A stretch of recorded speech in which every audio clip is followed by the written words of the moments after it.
Greetings and welcome to a Monday edition of the Shotgun Start. It is December 16th. Andy, how we doing? Brendan, I'm doing great. You know, I love that we're going right up against Sunday football here. It's a crappy slate, though. Bills, Lions, Steelers, Eagles, Broncos, or no dogfight, or a horse fight, as you might want to call it, against the Colts. Who would want to watch that garbage slate? Nobody watches that. Our YouTube live is going to carry on. Humorously, you know, in this year in review research, I came across an attempted live show from us from the PGA, pre-PJ. Okay. It was a great moment for PJ, where we just slapdash. Yeah, it didn't get ready. I doubt he's got it ready to go here, but there's a screenshot in a Brentley Romine tweet. It's basically like, all right, so Andy is gone, and you solo. So the live show is in a much better place here with PJ and on this. Love that. We're gonna get it going here again. Go ahead. As a reminder, we're giving away free Chaplin bags. A Chaplin bag, one a week, to a YouTube comment winner. So if you're listening to this on Spotify, that doesn't mean you can't hop over to our YouTube page. What do they say? What do the kids say? Smash the subscribe. What is it? Yeah, smash that like button. Smash that like button. Smash that like button and subscribe to the feed. But then, you know, you've got all the time in the world to come up with a witty comment, you know? Yeah. And just put a comment on there and we'll be giving out one a week this week and one next week. I mean, I think we should give a deference to the live comments too, because the degree of difficulty is a little higher. You're telling the people who wait and come in with all the time in the world to think on the comment. You got to bring it. You got to bring a little extra mojo. The guys in the live section are playing with persimmons and baladas. So, you know, we're going to be more impressed if you can deliver it live. But yes, anyone's eligible. I think, okay. I don't know who won. So well, you just jamming what I just said, you know. Well, I undercut everything you're trying to do. It's hard to get in touch with the people live, because we gotta get them. We'll get there. Our first winner claimed his bag. He emailed me yesterday. So he did? Yeah. Good. All That's right. Good. There were some good ones last week. I really enjoyed it. We're gonna highlight those. We'll get them. We'll highlight the winner and pick a winner tomorrow. All right, we're going with part 6, but first, hey, could I bring something up? Yeah. Can we do a little fan mail segment? I got that. Sure. I went over to check the PO box, which is not a frequent place. I have it. Business Pete was like, can you go check that? Hadn't been there for a while, but anyways, came across this great letter. Oh my God, what's that? All right. Hello, Andy. Listening to part 3 of the 2024 season in review, I learned you still don't have your 26.2 sticker that every marathoner covets. ... Maybe. Fortunately, I have one that I edited for you, and it's enclosed for your use however you desire. Congratulations on finishing your Napa Marathon. What is golf's equivalent to the 26.2? Best regards, Colin McNeely. So you got a real 26.2 sticker. So he did, but he put a label over the year. It looks like Colin ran the humble brag 2020 Boston Marathon. The Boston, which is it's the granddaddy of them all. Yeah, it's the one you got to qualify for, which I did not qualify for. And he put Kaiser Permanente on the bottom because that was the sponsor over the John Hancock. But I was thinking, I got a lot of space on this water bottle. Should I put it on there? A live for it. Contribution to the water bottle. I was thinking that the golf's equivalent to the marathon. You want to know what it is? What's that? The 100-hole hike. Really? I mean, didn't someone do that on a par 3 course this year and claim it was a 100-hole hike? That's what it's become now. It's just sort of, it's like they're gonna be doing on putt courses and be done before lunch sooner than that, and they keep calling it a hike.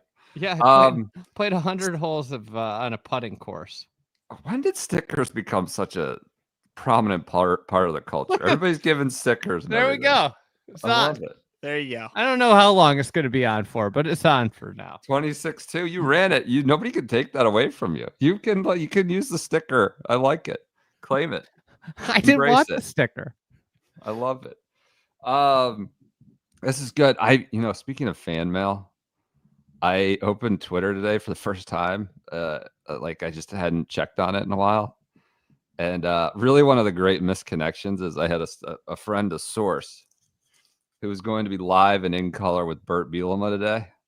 I said, I need Andy's phone number. I'm going to have Bert send him a text or video in fried egg stuff. But it was too late. It was new. It was like 3 o'clock today when I signed on to do my research. So we're going to have to reconnect that with I would have been an all-time. I'm very, very upset that I missed that connection. But we'll get it. We'll get Bert shouting you out at some point or another. Let's do a little Swag Sports Minute. Go to swag.golf. We're going to run through some Q School, then we're going to pick up your interview here. Andy, last night, I went to the Caps Sabres game. I don't know why, like mid-December, but friends asked us to go. They were given tickets. Row 2. Oh my God. Like all included, like the club underneath the whatever, all included beer, wine, food, like buffets, all these things going on. Unlimited dessert bar and I mean, Fratelli would have just been having a field day, just putting bags of candy in his pockets, carrying 4 beers at a time. Just would have had a field. I am probably recency bias. This might be the best spectator experience in sports. Like down ice level, like against the glass, row 2. We weren't first row. I know people say courtside for NBA. I'm sure that's up there. It was a mid-December I could care less. I don't know anybody. I know, some of the Caps guys, but it was incredible. Like we'd stop like talking, right? I'd stop chatting because you're just like following you're so enthralled by it. And then you talk like when the break, it might be my top. It might be as good as it gets for like in-game spectating sports experience. Only thing better than regular hockey in person. You know what it is? What's that? Playoff hockey. Sure. Playoff. Nothing's better than playoff hockey. Well, this is what I'm getting at. This is my Swag Sports Minute. Ernest take. Like, it's a random mid-December game, and I still was just enthralled. It was incredible. I've been to hockey games. I've never been that close. It was so good. You're like eye level with some of these big boys. It was so good. So fun. That's my Swag Sports Minute. Do you have anything? I was noted that Illinois took a heartbreaker. Was that Saturday? That's tough. Coast or something. Layup. Yeah, I mean they terrible late game execution. They lost twice this week. They lost to Northwestern and they blew like a 10-point lead. That was a bad loss. And then they had number 1 team on the ropes and they threw away an inbound pass after the timeout with like 90 seconds left in the game and easy bucket there. And then they missed one of the free throws. They could have gone up by 1, but good team. They're a good team. I think they're going to be good by March. They're really young. In Tennessee. Yeah. Tennessee's good. Their defense number 1, right? No joke. Right now? Yeah. So they should have won, but they didn't. PJ, the Jets got late season dub, right? I watched a little bit of Red Zone. Every time I looked up, it seemed like Mac Jones was like strutting or like talking shit to the defense after running for some amount of yardage. I was like, Mac Jones now 5-1 against the Jets. Finally beat Mac Jones today for the first time. That was big. I mean, it was classic. Like Devontae screwing up the draft order. Yeah, Devontae Adams has 200 yards and 2 touchdowns. Rodgers was lights out in the second half. Screws up the draft pick. Classic. Yeah. Classic. Just how you draw it up. You know who's coming for that draft pick? Tomorrow night. My Bears. Bears. Is it Raiders, Bears tomorrow? No. It's Vikings. No, we don't have any easy games left. I think the Raiders are tomorrow. Is there a double Monday? Yeah, night? there's a double. Yeah, the Raiders and the Bears. It's Raiders Atlanta. I think it's another like crappy game. It's Desmond Ritter revenge game. Well, this is Swag Sports Minute. Right now, they're running their 12 days of releases through December 16th. So you got one more day as of this recording through. And that's not two, it's through. If I know my prepositions, that will include Monday, December 16th at swaggolf.com or swag.golf. So 12 days of releases. Each day will feature a fresh, brand new product ranging from head cover to putter to clothing. And preview of what's coming each day will be posted in the afternoon before. So Sunday afternoon on Swag Golf social media channels. All items, you can probably give rush shipping at this point. Don't quote me on that. You could. You need to explore that further on your own. But swag.golf, 12 days of releases running through December 16th. Thanks to them for their support of Swag Sports Minute. Instant golf stuff. I believe Patty Tavatanakit and Jake Knapp won the Grant Thornton Invitational. I know you were locked into that all weekend. Lexi and Recky were hot out of the gates. Did you see the Day Lydia Ko interview? That was all over the place. No, I didn't. What happened? No, they were just romancing about each other's games. You know? Oh god, just like games. Let's just speak of golf game. Yeah. Romancing about each other. I was wondering. Please get to the end of that sentence. All right. Okay. That's your Grant Thornton minute. I know Lexi and Ricky were out early. I believe it was Ricky's birthday. There was a cake ceremony. The Puma Pals. Something. Yeah, the Puma Pals. Did you see Swag Sports Minute? Did you see? I'm not a soccer aficionado. There was some guy in the London Derby recently was it Chelsea? Mark Cucurella, I think is the guy's name. Cucurella. Yeah. Puma spent like $8 million on these boots or cleats, spikes, as I would call them. Like development, not 8 million, it's whatever. They spent millions of dollars developing them. And he slipped twice in the first 10 minutes, and they scored a goal immediately off the slips. He runs, so he's the star debuting these new shoes, and he runs the sideline and he's shaking his head. I need these boots off. He switches the boots. So like just a disastrous rollout for Puma. Then afterwards, he throws the boots in the garbage, takes a picture of them with the phone, and posts it to social media. And says, "I'm sorry, fans, but the boots cost us." And these are the ones he's sponsored by them. Yeah. Oh, I love this. I love this. This might be my favorite. What team is he on? Chelsea. I might be a Chelsea London fan Derby. now. It wasn't Arsenal. It's the other one. Tottenham. Tottenham. Yeah. Tottenham Hotspur. Yeah. The Spurs. Did the Spurs win then? Yeah, I think they got a 2-0 lead off the two slips. This might be my new guy. This might be my favorite soccer player in the world. I think this was as tumultuous a time for Puma since Bryson said the driver sucked. I mean, this is similar to that. Putting the boots in the bin, he binned them, as they would say, and then puts it on social media. Great. So, but Ricky and Lexi, one might say he got mugged off.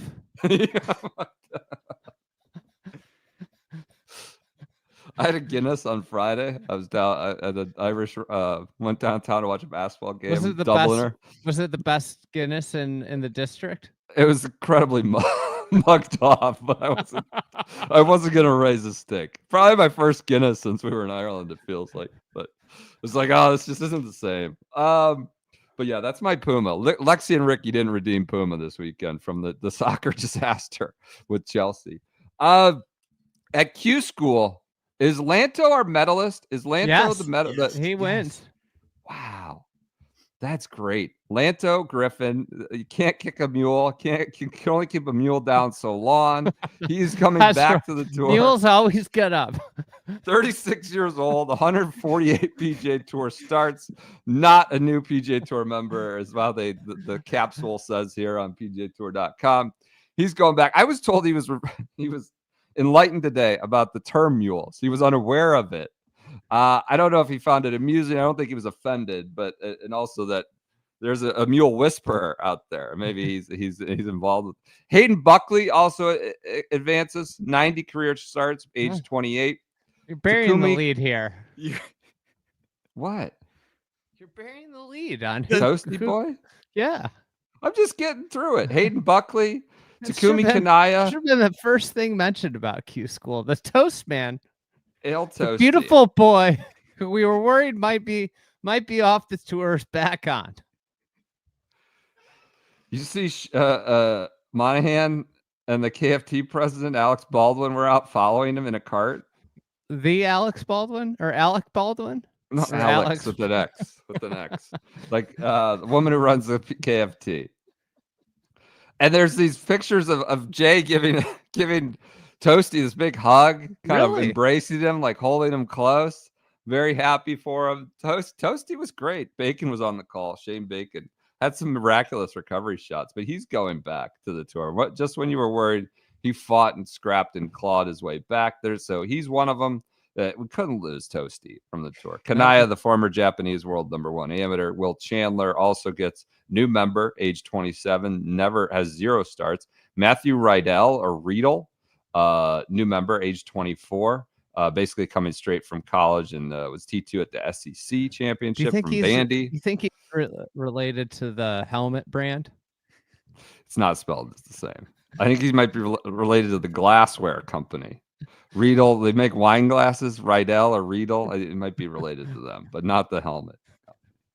Those are your 6 Q School graduates. What do you make of Q School? Are you into Q School? I'm very into Q School. I'm happy they brought it back. I like the idea. It's like very unmeritocratic, you know.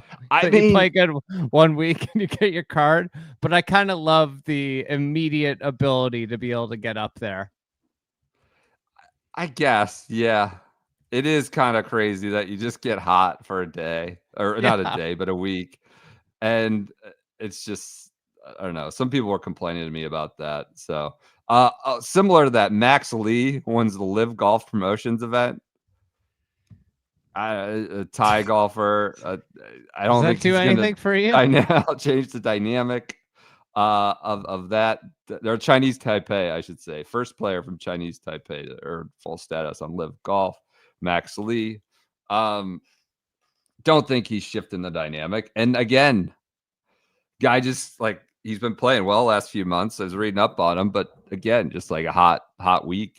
Now it's got Saudi the greatest Arabia. career windfall of his life. Potential. Completely changes the arc of his career. He's going to play for $5 or $4 billion every week. It's kind of crazy. It's kind of amazing. I hope Max Lee just tears it up.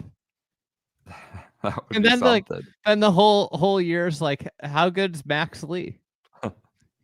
We don't know. Should Max Lee? Yeah, who knows? Who can? He's say? not in any of the majors. Right. Do you have any other golf stuff from the weekend you really want to get off your chest? Anything? I don't. All right, good. We've done our swag golf minute. You've mentioned, we're good to go. Let's get into the year in review. Part 6. We're not going. Look, we started texting today. We're like, we're not going to find a 3-hour figure out block the time to record this based on obligations and this and that. You know who was jamming us? Who's that? PJ. PJ's schedule is just packed to the gills. It's just uncalled for. It's absolutely uncalled for. He's just like, I gotta watch some, Division II basketball game. You can't record right now. I've got a mandatory. It's the fantasy football playoffs. I need to track rushing charts. I got bye weeks this week, baby. I'm off this week. Oh, God. I'm hanging out. You're strutting. I got a nice easy week. I'm stress free this week. That's great. So yeah, we could not find a great time. So we were like, let's go. We did a little bit of rush job on this one. That's the hard sell here at the top. But we're gonna cut Memorial off the end of it. That was supposed to be in. We'll probably push that to next week. Memorial next show. Memorial be Tuesday. Whenever we record Tuesday. So we're going to do PGA and a couple events to kind of get you sated here on Monday with part 6. Let's jump to PGA. We're going to Louisville, Valhalla Golf Club for the PGA Championship. Won by Xander Schauffele. Who's got Monday through Wednesday? Is that Andy? All right, let's do it. This is a big week here. Big rain is expected Tuesday, so a rarity, and Jeff Shackelford noted this. This is one of Shackelford's favorite things to talk about in the media center pre-major championship early rounds. God. Nobody plays practice rounds anymore. I mean, you go out there's nobody out there. Well, everybody was out Monday because there's supposed to be a big rain on Tuesday. We'll get to the implications of this rainstorm. Huge. They had massive implications on the week. Massive implications. The rainstorm? On Tuesday. Yes, it did. Oh. Tiger is everybody gets real excited because Tiger is using the Scotty Cameron. I think it was like the 1999 Scotty Cameron. It's the putter he used for 14 of his 15 major wins, and that became, all the Tiger's going to win this week because of the putter. Yep. Right. Yep. A big news. Bennett Scheffler, it's announced that Bennett Scheffler has arrived. Wednesday, Scotty talks, and we'll get to more of what Scotty talks about, but this is the week where you call him a houseplant. I remember that. I mean, you led me there. You have that audio? Weighed in first, Andy. Like, we were on the same page with this one. He sounds great. I'm glad he and Meredith have a child and they're doing well and everything's good.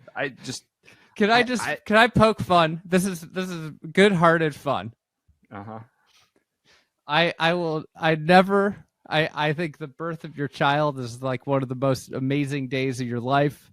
Birth of your first child. I will never besmirch, but I did take it. I found it humorous that, Scotty talked about leaving on Monday, saying, it was hard to leave. I had to tell him I had a job to do. It's like, let me tell you something.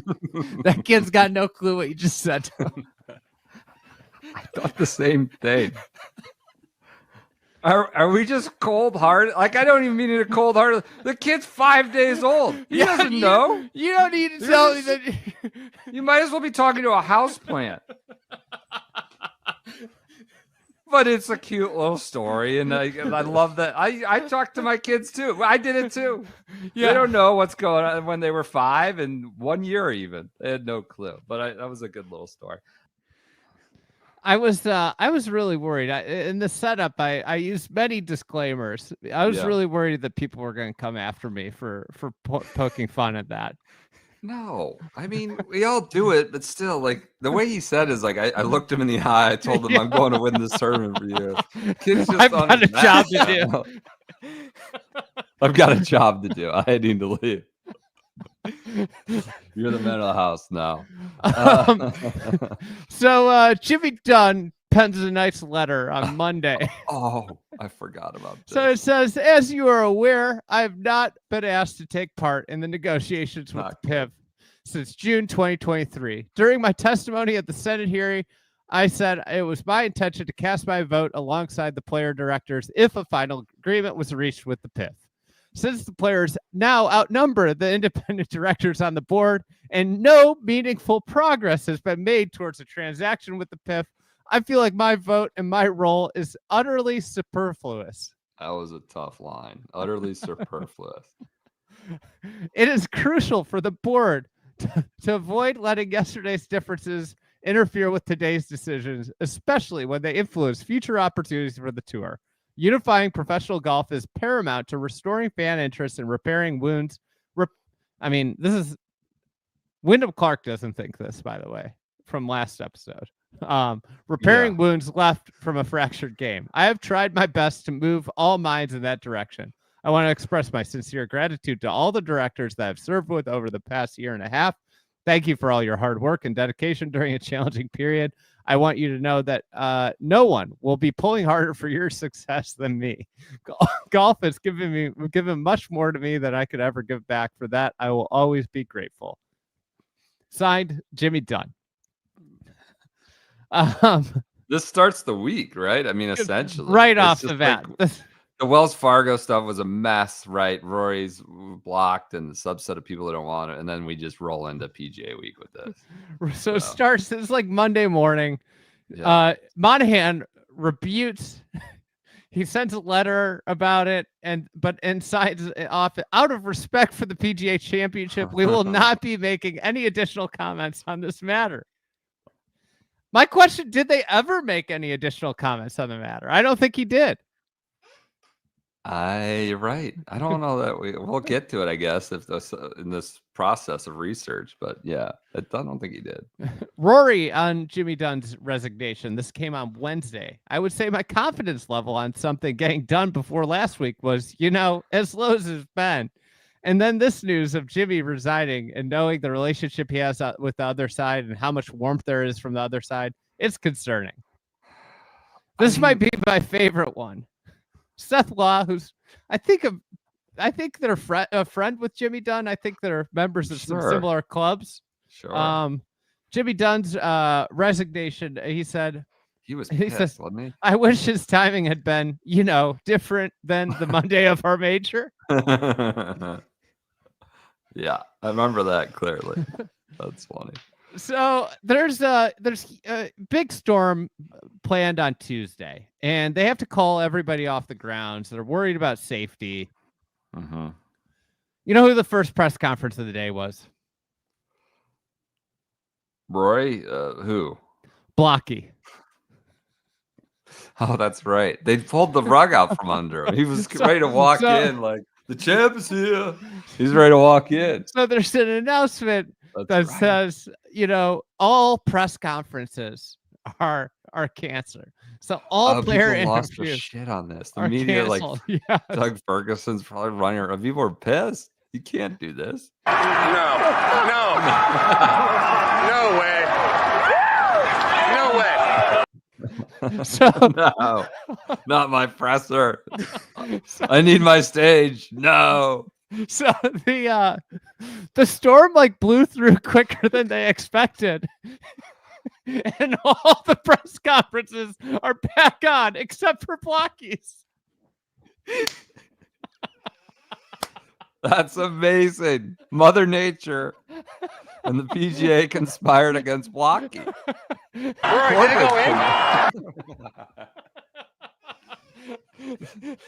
Corbridge couldn't be happy about that. So he had a little interview at Quick Quotes instead of a full presser.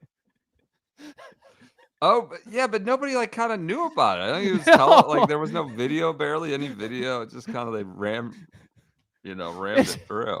It was a sign that 2024 was not the year of Blocky like 2023 was. Wow.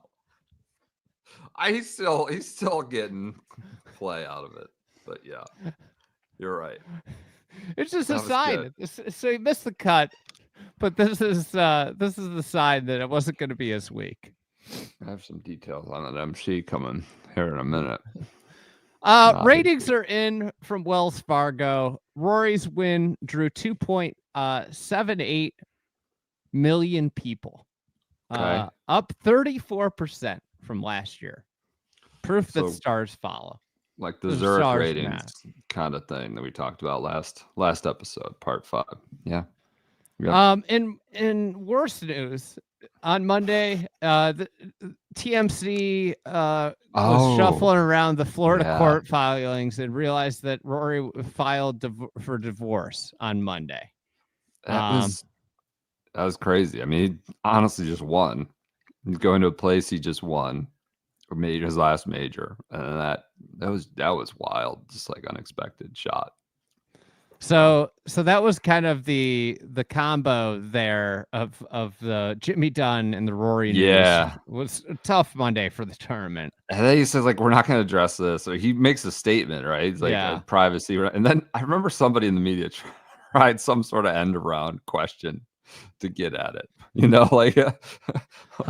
Something ridiculous. What would your divorce filing attorney shoot on this court? Something some ridiculous end around that was a golf question cloaked as a question on the private matter. Ridiculous. But go ahead.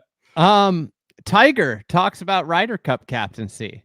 Said we're still talking. There's nothing that has been confirmed yet. We're still working on what it might look like. Also, whether or not I have the time to do it. This is about Bethpage.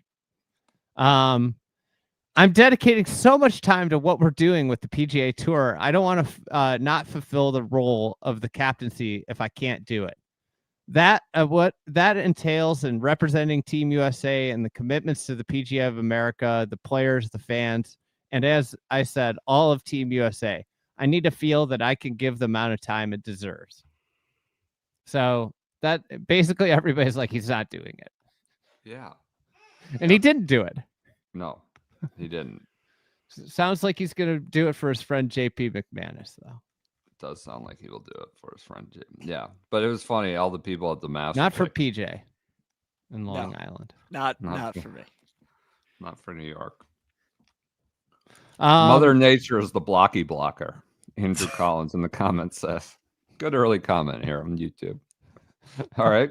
Blocky blocker. Tiger on Valhalla. It's still the same framework that we played in 2000. So the same corridors. It's just gotten a little bit bigger, a little bit longer, just like all golf courses or all championships that we go to now. I'm looking forward to one day they say we shorten this hole up, because it seems like every time we come back and play, it's always getting longer. Well, technology would have to change. Yep. I played a retro round recently. Yeah. Of course, played very long.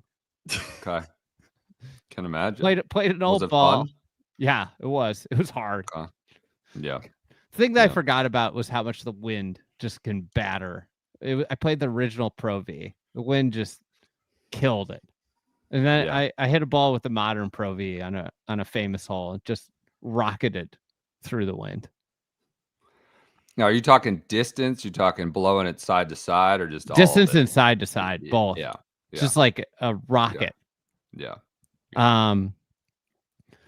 Homa on the constant talk of pro golf business issues. I hope at some point soon we can just get back to entertaining people and playing golf and seeing who shoots the lowest score, and not talking about what our player advisory council is going to do and who. The fans of golf should not know who's on the board. Like, that just seems like a pretty obvious one. Joe Gorder, big month for Joe Gorder. The players not so much before this. Jordan Spieth seemed very upset about with the media. And he about the players running the tour.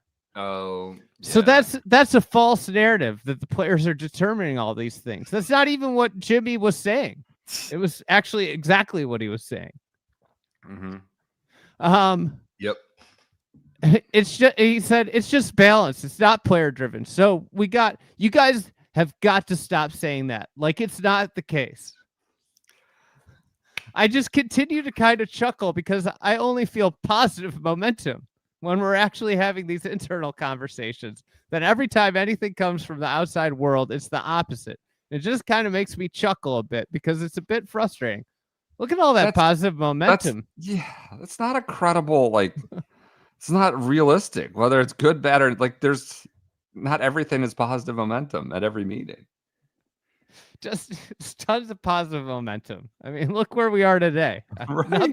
Nothing but. I mean, we've moved about 3 yards since May. Justin Thomas on why Valhalla produces close finishes. When you give all of us very similar places to play from, you have the opportunity for more bunch scorecards. You don't stand on the tee. And you're like, well, a lot of people are maybe hitting 4-iron or 5-wood, but then you have 5 or 10 guys hit driver past everything. And then next thing you know, you have 3 or 4 holes over the course of an entire round. Multiply that by 4 days, and you have a chance for that separation. So the fact that this course is played very similarly by everybody could have something to do with it. What a glowing review for Valhalla. That is terrible. Everybody plays the course the exact same way. That's so bad. Awful. It was bad. The golf course was bad. I don't want to talk anymore about it. Oh, I might. It might come up on again. Thursday. It might come up again on Thursday. I mean, that was the whole thing. Louisville guy's coming home. He's like, I don't think I've been here in 10 years. I think is what JT said. Barely played here. All right, go ahead. All right, let's get to Scheffler. This became a big I mean, this is a big story the rest of the year. Really, for this podcast, it's brought up all the time. The chaplain. This is the first we hear about the chaplain. Scheffler says Teddy's going home Friday night, coming back Saturday evening after the graduation, or probably Saturday late night. I'm sure they'll do a little celebration afterwards. That's something we talked about from the beginning of our relationship. Was family always comes first. And it's the same thing for me as it is for the caddy. It was a pretty easy decision. He told me at the beginning of the year that this was that was the date it was. So I got a backup caddy lined up. The chaplain is lined up and ready to go. The Scotty stopper, the chaplain. Maybe the one fly in the ointment of your caddies. Like, do they really matter that much? Or just a bit we do on this podcast. The chaplain. Caddies matter. I know. I just have more on this coming later. I think name brand caddies don't matter. It's about matching up the caddy for your personality. Clearly, Ted Scott is a great personality match for Scotty. Seth Waugh on here on the professional game here. The model has always been you watch it on television and then you go play it, right? Frankly, it's reversed itself. As I said before, it's gotten a bit messy and it's showing up in the ratings, I think, right? I don't want to read too much into 6 months, but it feels like ratings are definitely declining, and yet at the same time, the recreation game is booming. So I don't know if people are deciding to play rather than watch, or become players and then watch, or how that works, but it is a departure. It's something that, I wouldn't say we are excited about it, but I think long-term we want everything to be healthy.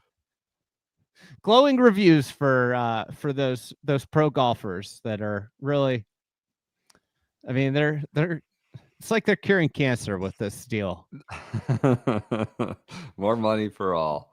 Tough look for TJ Watt. Looks like he just went down on a non-contact injury. That's not good for the Steelers. All right, go ahead. Sorry to interrupt.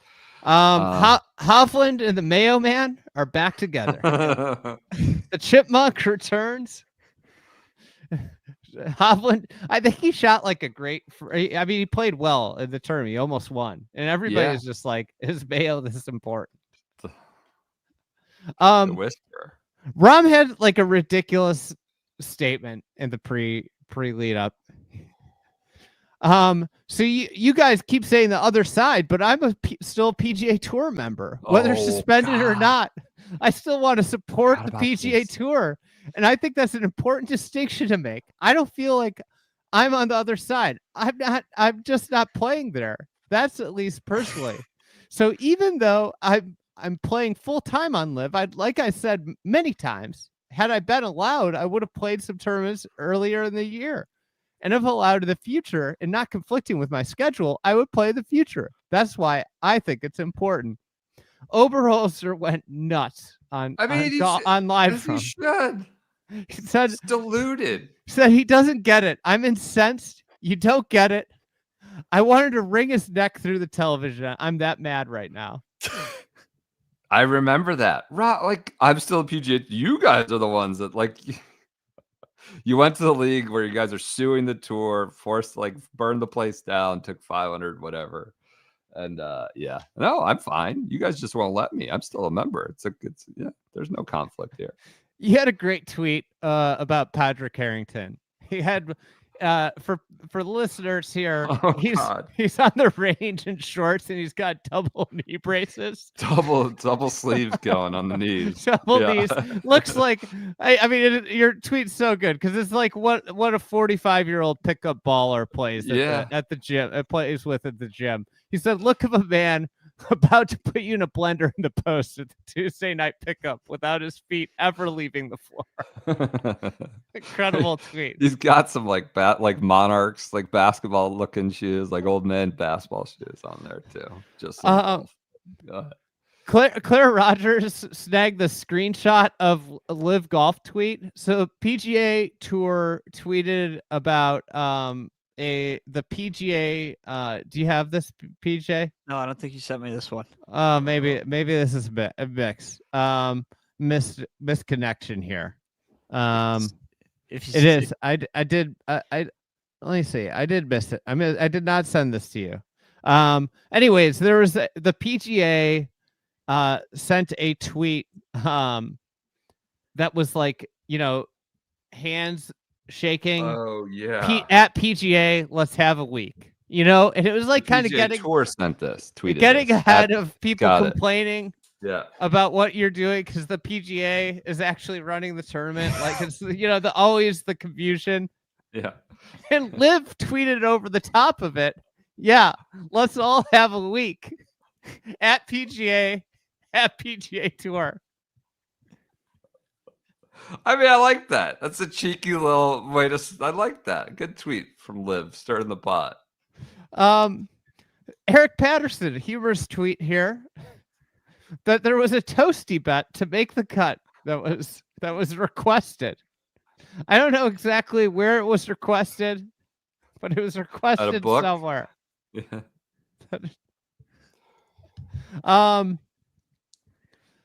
You tweeted something on Monday that was not yet 10:15 a.m. on Monday, and I'd received multiple text messages from golf media members about overzealous and oppressive media regulations. PGA week. No media shuttles grumbles yet. And then, this is Monday morning. We later find that the logistics are a complete nightmare. Yeah. Danny Reps had a funny tweet about Family Feud being on the shuttle bus. Sometimes it's time to play the feud. Yeah, it's just time. And then a couple other tweets from early in the week here. There's the John Daly picture with Tiger in the lens of the picture, or the lens of his sunglasses, making that goofy face. That's a meme now. Yeah. Yep. And then last picture, last little bit from pre-round here. The Reed and Justine photo. Oh. We just hadn't seen Lady J in a while. This was just great to see her back on the green. Doing some putting drills. Look, she's charting. She's writing something down in a book. She's a former caddy. She put the chaplain to shame in the body bag. Justine knows what she's doing out there. That's good. Good little warm up for Valhalla. Does that cover our practice round days? I think so. Remember that, like Jimmy Dunn was the big thing of the week. It felt like, which just Seth Law was thrilled about. All right, Thursday, PJ. How do we start on the first tee? Blockies are honorary, not honorary, actual starter. You know how they put the hometown kid, but we have Buttleman, the Burley Bugle boy, is out there blowing his horn on the first tee to start play. The official bugler.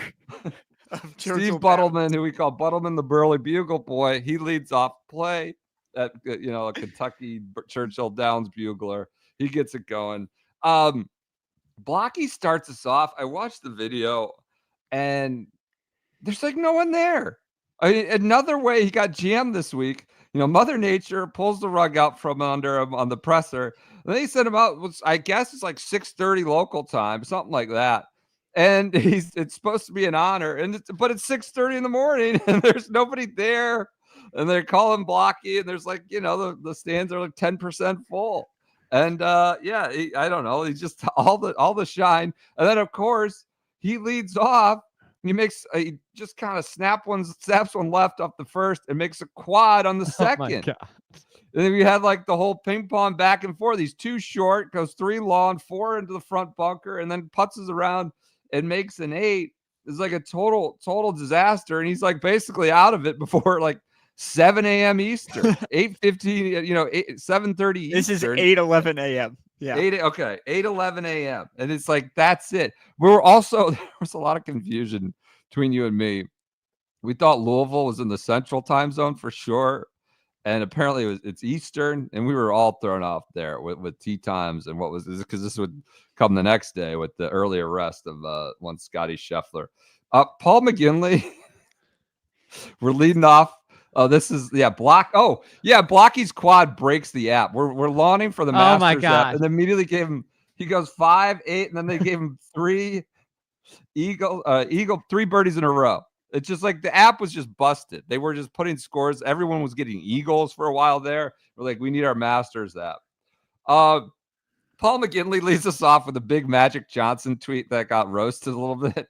He goes, always hard to pick a winner. My thoughts are that quality and challenges lend to fancy the favorites. They're like, oh, really? You like the favorites? People like really sort of ratioed him. And he's like, his follow-up to this was, let me put this another way for all the smart asses out there. In my opinion, the quality of this challenge will produce a stellar leaderboard of expected names. And chances of a prize winner are slim. So, yeah, he kind of popped the setup in the. Yeah, we'll get to that. There will be more. He came around. By Sunday, he was not saying the stellar setup, this, that, or the other. So that was that. This was Holla hats, HALL. Holla hats are for sale. We get report they're sold out like well before lunch on Thursday.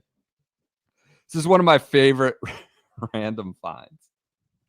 Butch Harmon went to his Instagram account. I think he only does Instagram, and posted a screenshot of the broadcast. And he's furious about the lead of the broadcast because it's all gambling. Like, why? I know gambling's a big thing, but why do they have to put odds and for every shot and every live odds and scrolls of all this stuff? All like, this is disgraceful. Why is everything taken over? And they realized he realized later he was watching the ESPN bet feed on ESPN Live. I remember this. This is so good. I mean, I empathize with Butch, trying to find the channel here, but that was great. I completely forgot about that. Does Butch know he's watching the ESPN bet feed on ESPN Plus? We do get word of some shuttle issues. Joe Beal had a tweet early on Thursday, 8:39, says, those coming to Valhalla this weekend should arrive early. Reports from fans about, quote, the mile-long lines to get onto the buses. I don't think it ever exploded in the way the Solheim Cup deal did, but Joel had the visual assets with this one of just very long lines. And so, quite honestly, this was sort of bleed into the issues of the Scotty Scheffler arrest the next day with just traffic and getting across the road. There's a club pro named Evan Bowser, and he sort of looks like Bowser. Oh, Mario, and we had so many more Mario like puns and jokes all week, about how he got hit by a red shell when he made a double and things like that. But Evan Bowser, club pro, I believe out of Florida. Xander starts first round, goes 9 under 62. Just another way. Blocky, not his week, because course record is just shattered by Xander. The ball and Blocky course record falls with a 62 from Xander. That well chronicled, very championship condition course record.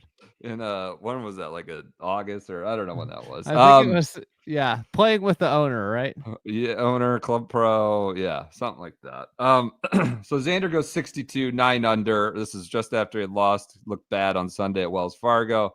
Got a great leaderboard as you'd expect. Rory, Finau, Sahith, Bobby Mack, the three Toms, as we call them, Kim, Hoagie, and Dietrich. Brooksy and Scotty Scheffler also 4 under. It was hard not to post a great, like a pretty sub 70 or 70-ish number. Not hard, but a lot of guys did it, I should say. Lamagna sets this up with Xander at 9 under 62. We're like, here we go again. He's a tremendous player without a discernible weakness. He's probably the best active golfer who hasn't won a major. He's also added significant speed gains, a valuable weapon on a place like Valhalla that puts a high premium on power. Legitimate chances to win majors don't come around often, even for top golfers in the prime. The PGA Championship is there now for Xander. If he goes on to win this PGA, Xander ascends to a new stature within the sport. Again, this is Thursday. If he falls short, criticism that he is a talented golfer who can't close will only get louder. The remainder of this major championship is obviously important for every player in the field, but it feels especially big opportunity for Schauffele. He has a real chance to shift his own narrative. This was Thursday night, and that he did. He would go on to do that. DJ, Dustin Johnson, so they like loaded tee times. There were like 4 groups of just, and DJ's in there, and everybody's like posting birdies. Everybody's going nuts. He hit that one tee shot that hit the tree. Yeah, he hit a 156-yard pull hook. So bad. I don't know what hole. His front 9 was 40, or his opening 9 was a 40. And like all these guys are just going low, and he's in with all the studs. He was 2 over 73. He was outside the top 100. Missed the cut. John Rahm, another live player, because there's a good live contingent here, and this was like quote unquote a referendum, also starts bad. He had just emceed at the or no, he'd been lackluster at the Masters. Yeah, and he just chucks his club. This is a good visual that this was a big club throw. He got hot, came back to shoot like a 7, but again, indicative of Valhalla. He's throwing your club, and there's like no real penalty for a shot he clearly hates. It was like 160, middle of fairway, bad shot, but there's no real penalty. It just like landed softly short of the green or on the edge of the green. I assume he made his par, but he started, I want to say like 4 over through his first 6 and shot a 70, got back, but then would go on to MC. So that was a horrendous MC. Scotty Scheffler. Didn't he like lip out a putt on the last hole, the MC or something? He made like a run. I didn't see that. He definitely made a run on the first day to get back after like the horrible first hour and a half. Scotty Scheffler, who went out, told his son he's got a job to do, holes out for eagle on 1. It just incredible. I thought this happened on Friday after the arrest. No, he birdied. Didn't he birdie the first hole, right? Yes. His first hole of the day was in hole out eagle, and we're just like, all right, this is over. What else happened? Blocky we hit already. Oh, Tiger's Sunday red shirt is critiqued for the sweat stains, which like everybody's popping Sunday red. Like I think that's just a Tiger thing. I got to, in fairness to Sunday red, I want to defend Sunday red here. Like Tiger sweat, like he sweats through everything. But people were like, how do you develop this shirt? And I was like, I don't know. It's not that bad. Cam Smith played out of one of the water features, I guess is what I'll call it, at Valhalla. He looked like Jesus walking on water, but it's just, a thin layer of water over rocks or limestone, as it were. And he played off it, took the shoes off, rolled the sleeves up, or rolled the pants up. And that was an important visual from the first day. There are just hole outs everywhere. Like Bryson holes out, Rory's pings off the flag stick, Scotty holes out. It's just like a shooting gallery out there to start. And this is before the rain had really come later. There were all these high drone shots at 13, and we call it DLF adjacent. That's the par 3. That's an island, so to speak, with just so much rock and waterfall, like cascading. And these drone shot of the tournament occurred there. Damn right. So that's DLF adjacent. And this is where we're exposed to first night, Thursday night. Johnson Wagner has the chip and yips. He goes live on the air. Well, sitting out here on number 4, guys, Brandel, that was excellent breakdown. By the Chunks won and Blades won. Yeah, it's his 4th hole demo he's doing for golf or live from. It's tough. Go ahead, PJ, roll it. I'll stop. Really nice spot, a little bit uphill, landing into an upslope. Oh, and there's the chipping yips. Well, at least you warned us. Let's not take divots out here. I don't want Kerry Haig to get mad at me. Oh, God. Well, you've just seen why I have the chipping yips. I got a chunk and I got a skull. Maybe I can do this a little better. Anyways, touch is incredible. I love that he had one ready. He is on the precipice of doing something great. He's already knew. And then the third one was another flub, even with the new. Now my hands are shaking. Yeah, he's not worked up. All right, I'm done. Guys, it's been terrible. And then everybody's empathetic, of course. You're live TV, and he's just.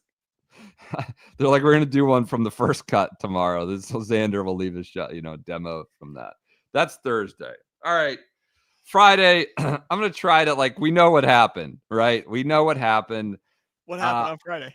I forgot some of this. This is similar to, honestly, it's similar to doing framework agreement research last year where, the thing happened. There are a bunch of amazing jokes. We kind of remember it all, but there wasn't, a lot to say about it at the time, right? It was crazy, wider pop cultural moment, news culture moment happened. Scotty Scheffler gets arrested at 6:01 a.m. Jeff Darlington is on the spot with the first tweet. Can I just say something off the bat here? Yeah. Do you want one of the things I remember the most from this was who wasn't on the spot? Yeah. Yeah. Golf Channel was. That's coming. Was that what you're getting at? They just don't go on air. So Jeff Darlington, ESPN reporter who has the rights, they do the rights. He's, fortuitously turning or behind Scotty as this is happening. He gets the video of it. There's some contradiction on the timeline. They said he was arrested either at 6:20, 6:01, but we first learned about it at 6:35 from Jeff Darlington's tweet. He's tweeting the video, then probably another 35 minutes later. Like, he has actual video of Scott. Like, it was just surreal. Guys. Dude, step back. Back up or I'm you not. I'm back. Step back. I'm back. Crazy. It's nuts. You're game one, right? Yeah, that's a good 15. Just the tennis shoes, going to work out. So yeah, I mean, they got him in the car. They're throwing him in the car. It was surreal. Scotty said Jeff Darlington. He went to Darlington, like mouthed him, like, "Can you help me?" So Guys. Dude, So yeah, it was bizarre. They didn't know who they were arresting. So he's arrested at 6:20. He was released at 9:12. We'll get to all the stuff in between. 6:01, he was detained, arrested at 6:20, booked in with the mugshot and everything at 7:28. 8:40, he's released. In 9:12, he gets to Valhalla. He plays golf at 10:08. It was kind of insane. Felt like an entire day had happened pretty much before about 8:30. I remember I quote unquote slept in, which means I just got up at 7 or something to get my kids off to school, and the whole world had blown up already. So I remember I usually get up at 6, and it was like I just woke up and it was just immediately frenzy. I mean, he's 4 under at the time. He's the best player in the world. This happening to anybody would be a big story, and obviously this just took it up. The joke started. It was an all-time day for golf Twitter. Just got in the Wayback Throwback Machine and brought the heat. Just a great day. I'll throw you in the mix here.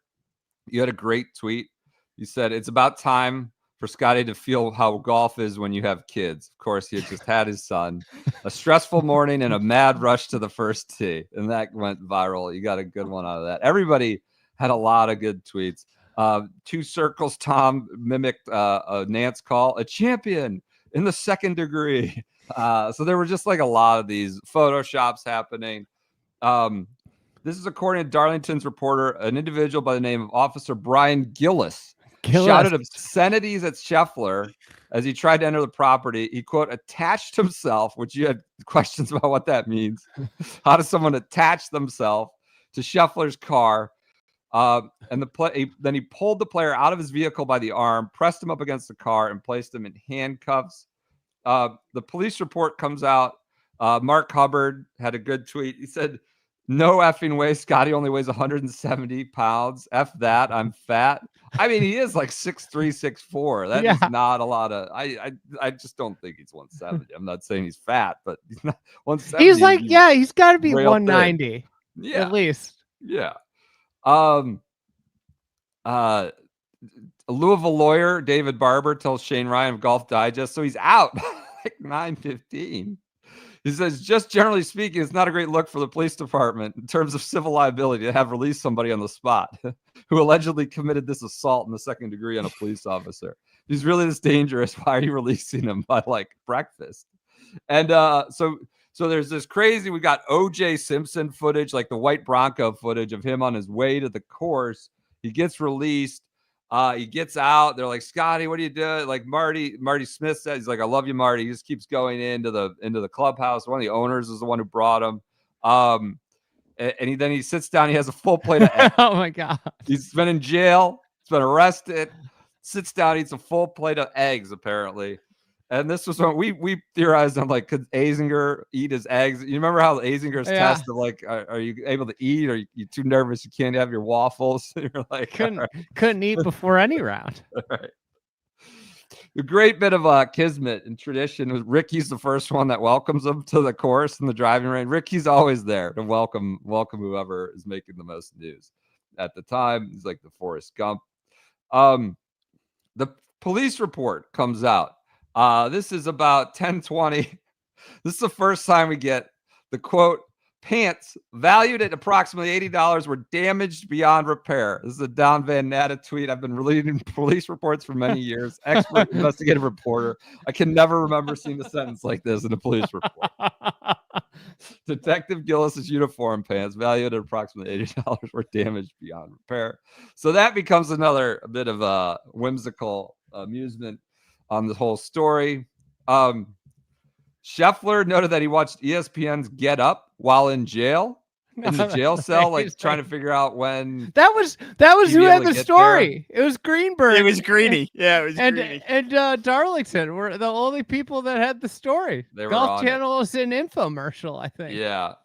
And I tweeted of all the things Scheffler went through today, having to watch Mike Greenberg while sitting in jail had to be among the toughest. Little zinger there. What else happened?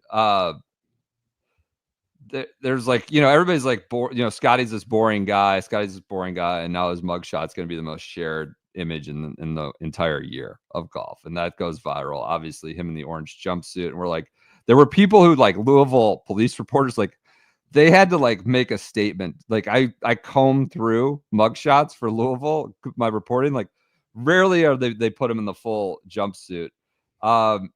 And so there were some quotes, and a lot of this is like, it's further, like, players are discussing, like, should we not play? What's going on here? That was like a Zalatoris report. Zalatoris said it took 2 hours for him to go to door to door. He's like jumps off a shuttle and he's running to the course. And there was the picture of him and Cam Young like running down the road. Yeah, from Brian Keogh. It's like, this is the world of golf to a T right now. There's no such thing as normality. I would just add, all of this stemmed from a person lost their life that day. And we remember the mugshot, and we talk about the jokes, and it became this big news story. But there was a traffic incident because an individual by the name of John Mills, he was a security, like a volunteer. I don't know, volunteer, but like he was retired working as security for events like this, lost his life. We had heard a lot about sort of the dangerous traffic situation, the minimal entrances. And so this bad accident happens with the bus. It compounds the traffic situation, obviously compounds probably the anxiety and stress around the police presence. And it just sort of erupted with the Scheffler arrest. But the guts of like the actual real story and tragedy was John Mills, who lost his life on this day. And I mean, that's the lasting impact. There was all this whimsical jokes and, stuff that would go on for another month. But the lasting impact of the day was the tragedy, loss of life. So Scotty gets to the course. He shoots a 66. The cops are there, like, welcoming him. There's all this commentary about, like, do you still back the Blues? Should we defund the police? There's like, it becomes this larger. You got a white golfer who's getting sort of abused by the police in a way. A ton of people were looking into the record of the Louisville Police Department. Yeah, Breonna Taylor, things like that. Yeah, it becomes this is why it's on CNN and all these different places that night. What else happened? Oh, David Duval is on the call. He gets just really, we don't know a lot at all. He gets really out over his skis, just claiming, the mens rea. He knew the mind of Scotty. And Scott Van Pelt's like trying to corral him and get him back on course. He's like, Scheffler is fully comfortable in knowing that he had no intent of doing anything improper this morning. This was like 11 a.m. No, it worked out that way. But like, come on, there had been no legal process, and it just Scott Van Pelt's like, let's just make sure he didn't actually do anything bad. So this is more reporting early on, like Uber and Lyft had been like you had to walk across Highway 60. Like the lawyers are just circling there on like sort of some of the access. It wasn't a good setup for a major championship. Josh Carpenter dug into why Golf Channel was just MIA all morning. He said broadcast restrictions, and 2, no one was in the studio. So that it was the golf sort of quote news event of the year, and they were not on the air, and there was a lot of critique. We realized we learned that he's actually facing 4 charges, one of which is a felony, second-degree assault of a police officer. So he goes out, he shoots 66, he birdies the first hole, he hits a high right ball on one, and then makes a birdie on it, which is sort of Valhalla's showing its teeth there. Makes a birdie, shoots 66 with Teddy Scott on the bag, and it's just this wild, insane cultural moment. Now he finally talks after his press conference. So he's been on the range. He's sort of like, seems pretty normal. I mean, the Cryon says he rested this morning at 6:01 a.m. as he's doing a post-round press conference. Usually they put their scorecard on the Cryon under their name. They're giving him his arrest time on this one. He said he had a nice chat with the officer who drove him to jail. This is his press conference. While he's being booked, an older officer asked him if he wanted, quote, the full experience. I was like, I don't know how to answer that. And he said, come on, man, you want a sandwich? And I think that was part of the jumpsuit. I don't know what, everything. He said he started stretching in jail. He goes, that was the first for me. It's part of my warm-up. I was just sitting there waiting. I started going through my warm-up. I felt like there was a chance I may be able to still come out here and play. He started stretching routine in jail. God, that's incredible. I forgot about the stretching in jail. His tee time's 10, 12. It's not 2. And he's in jail. The whole morning was nuts. He's the best player in the world, the favorite to win. He says he refused. He could not comment on legally relevant details, but he said he never used the "Do you know who I am" card. And I would believe that because they kept on going. They had to ask. Jeff Darlington said, like, 2 cops came out and was like, who did we just arrest? Like, who is that in our car? And like, dude, it's the #1 player in the world. And then on where rounds rank for him, he goes, it's best. What? Didn't they have like, I think there was a report, or maybe that the cops then from that day forward had like in their meetings went through, or maybe it was the police of another department went through like, these are like the 10 best players. I think it was Moore County. I think I was at the U.S. Open. Yeah. I was at the U.S. I asked like one of the cops, and he was like, "Oh yeah, we had a meeting, and we had like everybody that was working the tournament. We went through like the top 10 players in the world. Like these are the big name golfers." And then substantively on the golf, he's like, as far as best rounds of my career, I would say it was pretty good. I definitely never imagined going to jail. I definitely never imagined going to jail the morning before one of my tee times in a major. He did talk about like how he was shaking. He was like really nervous and shaking in jail for a while. The officer that took him to jail, he's like, can you come talk to me? Can you just come hang out with me for a few minutes so I can calm down? I was never angry. I was just in shock. I think my body I was just shaking the whole time. I was shaking for like an hour. So there were like, he wasn't Mr. Cool the whole time. There was like a substantive shock. And then he came back and he shoots 66. The second round gets suspended due to darkness after the obvious delay in the morning with the loss of life and the traffic and just everything that became a problem. So it gets suspended due to darkness. There was some rain. It was wet. And Duval was like advocating for preferred lies. They were almost incredulous that the guys were playing the ball down with a little bit of moisture. Like they kept bringing it up. Like, should they have gone to preferred lies? I think they should have gone to preferred lies. I think they should be doing live clean in place. Advocating for it on the broadcast. The course isn't very, very great. A lot of birdies. Where Matt Ruches redesigns the 6th hole, talks about like, with some amateur design, graphic design. There's like a lot of that going on about redesigning holes. There's hole outs all over, like Thursday, Emiliano Grillo dunk. Seabass Soderberg is your first ace of the week. Sebastian Soderberg, Steven's son, gets the ace. Minwoo Lee had 3 chip-ins, just hole outs galore, 3 chip-ins. Rahm misses the cut. Hovland birdies 18. Like as the sun goes down and it's dark, he's 8 under. He's right there. Tiger had a great round on Thursday, or great by his chance. I think he was 1 or 2 over. I think he went, I don't know. He had a 3-hole stretch and he was 7 over, which this course was like a cake. And he was just tripling and he's 6 over 77. He misses the cut. Bryson goes to warm up on the range in the dark, not warm up, but I guess practice work in the dark. There's images of him like, some things never change. Burly, thin, thick, whatever. Villain, hero. He's always just going to warm up on Friday night after a round, or not warm up, but work on stuff into the dark.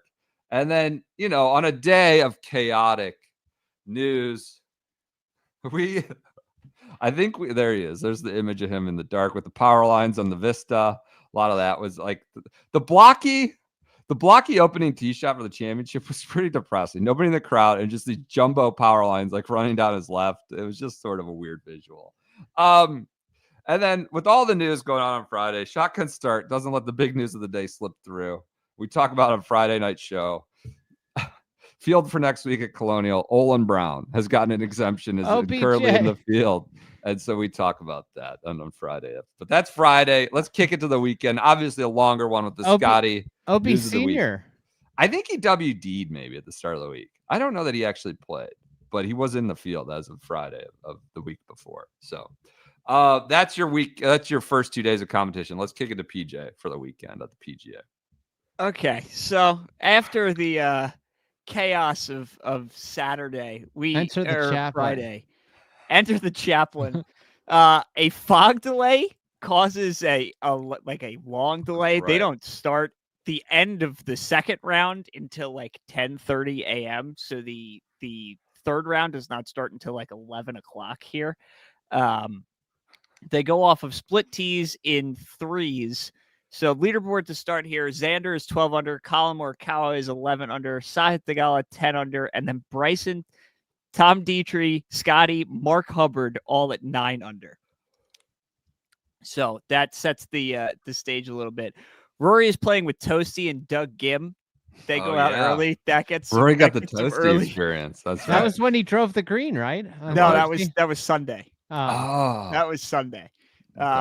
So Rory and Toasty get to go out and play together. Rory birdies 4 straight, 7, 8, 9, and 10. He gets the 3 back at one point, shoots a 68 with Toasty shooting a 79 in the same group. Oh my God. So the high and low of what Valhalla presents. The Louisville mayor reveals that Gillis was not wearing an operational body cam at the time of the arrest, which everybody gets all up in arms about immediately, being like, of course he doesn't.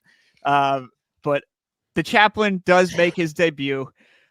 Scotty goes bogey, double bogey on 2, 3, and 4. He shoots a 73, his first over par round of the year, ending a streak of 41 straight under par dating back to August 2023. So the chaplain is immediately under fire on that night's podcast. Brendan, you're getting texts from people mid being live on YouTube to lay off the chaplain. I think you were saying, 10 minutes ago you were talking about the book of Exodus, and then you're like, "Hey Scotty, lay back here on 4 and don't hit a driver." like what are you trying to do there? All a bit. The chaplain, I'm sure, is a fully adequate caddy. So the chaplain sunk Scotty's chance at slam. That's where the chaplain kind of starts his turn here. I have so many visual assets in that I'm losing some from my Saturday queue, but I'll push through here.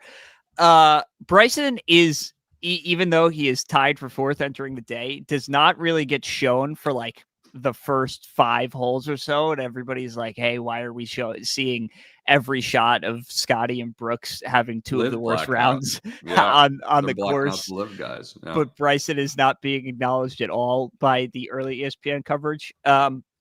Shane Lowry goes out in 29. Shoots the second 62 of the week, makes pretty much every putt he looks at, makes 161 feet of putts on Saturday to get into contention for the penultimate group on Sunday. JT also rallies a little bit at 67 on Saturday to get into the top 10. Andy, on that night's podcast, you were just begging for him to go to the broom because he could not. He was terrible. I think he holed out like twice on Saturday at least. Andy made that point, right? He keeps holing out, and it's like he doesn't have to putt. So he doesn't have to putt. Yeah. So that was Andy. You were begging. You guys do a lengthy contender pretender on Saturday because everybody is in it because everybody can shoot a 62, and you do. You give JT. I think he's 8 or 9 back to start Sunday, and you said if he was using a broom, you would give him a contender, but you can make up enough coming back on Sunday. Xander is holding strong. He's still out in front of everybody, just plodding away, keeping pace with everybody else. Everybody is kind of just waiting for the shoe to drop on Xander, waiting for him to fade away. Yeah. This was a lot of house cat memes. I'm trying to load it in right now. Fried egg tweet of Xander Photoshop Bluth from Arrested Development holding the "We demand to be taken seriously" sign. Everybody's really just like holding their breath, waiting for Xander to come back to earth. Justin Rose shoots 7 under in the same group as Shane Lowry, so the two of them are combined 16 under on the day. Justin Rose battles back into the top 10 to kind of make himself known. Mean Dean Burmester is very much in contention. Dean the Dream. You guys at 5:00 on Saturday night have a conversation of what if Mean Dean wins. Andy goes so far as to say on that night's podcast that if Mean Dean wins, there will not be a Sunday show. It's just going to be canceled. That's going to be it. There's no coming back from that. So thankfully, Mean Dean. No. Thankfully, Mean Dean did not win. We have Colin Morikawa, Xander, Shane Lowry, and Sahith Theegala all tied for the lead as the final threesome is on 15. Xander doubles 15, the one time he really got caught all week. And Sahith hits a flop shot and makes it to tie the lead there. That becomes the Johnson Wagner Saturday night live attempt. In which he hits 2 shanks, one off the toe and one off the heel. As you can see, the ball is flying to the right here as he's trying to flop it towards that flag. It was not close. Everybody was very just felt bad for Johnson having to do it on live TV. Right. Bryson chips in on 18, eagles 18, and does this weird lunge kind of into a Tiger-esque fist pump, like he had it all pre-planned the whole time. This was the appetizer. This was him getting ready, him learning, pulling out some new tricks before the U.S. Open. This was the start of multiple. Will Knights wrote in the Sunday newsletter about like, oh my God, like the crowd was behind Bryson, like it's just a total shock to the system for everybody that Bryson was, not only in contention but also like beloved by the field, and everybody was rooting for him, which is not something that normally happens at that point. Post round, Bryson just has an absolute kind of word vomit about why he thinks he's having so much success at Valhalla. I'll read the quote here. Well, the speeds at, I guess, my level or Jake Knapp's or a few other bombers out there have not really been tested. If we are all being honest, if everybody is being honest, it's not truly been tested on a robot, nor can it be. And then FEA models only go so far. It's kind of a journey. FEA is finite element analysis or finite element modeling. Analysis modeling. Sorry. It's only as good as the inputs you give it, and it's just a model in the computer. There's not enough information known right now, but I'm willing to go down that path and figure it out. This is the crank. Finite elemental. He just stumbles over trying to be, smarter than everybody else. That's Bryson. Terminal velocity when the ball hit the pin on Augusta. Yeah. Terminal velocity. On the Saturday night podcast, you guys are comparing the leaderboard to the 3M, and it's a pretty decent correlation. Oh no, I forgot about that. Finau's up here, Bryson's up here, Hovland's up here, all guys that have had PPC success. Sod Farm's at harder Sod though. Farm. Yeah, Sod Farm's harder. The scores point. were like the exact same. no, I have that. The scores were the exact same from the Bryson 3M disaster, actually. Dietrich is wearing an orange glove and gets a lot of play on Twitter for representing the Illini. And That's right.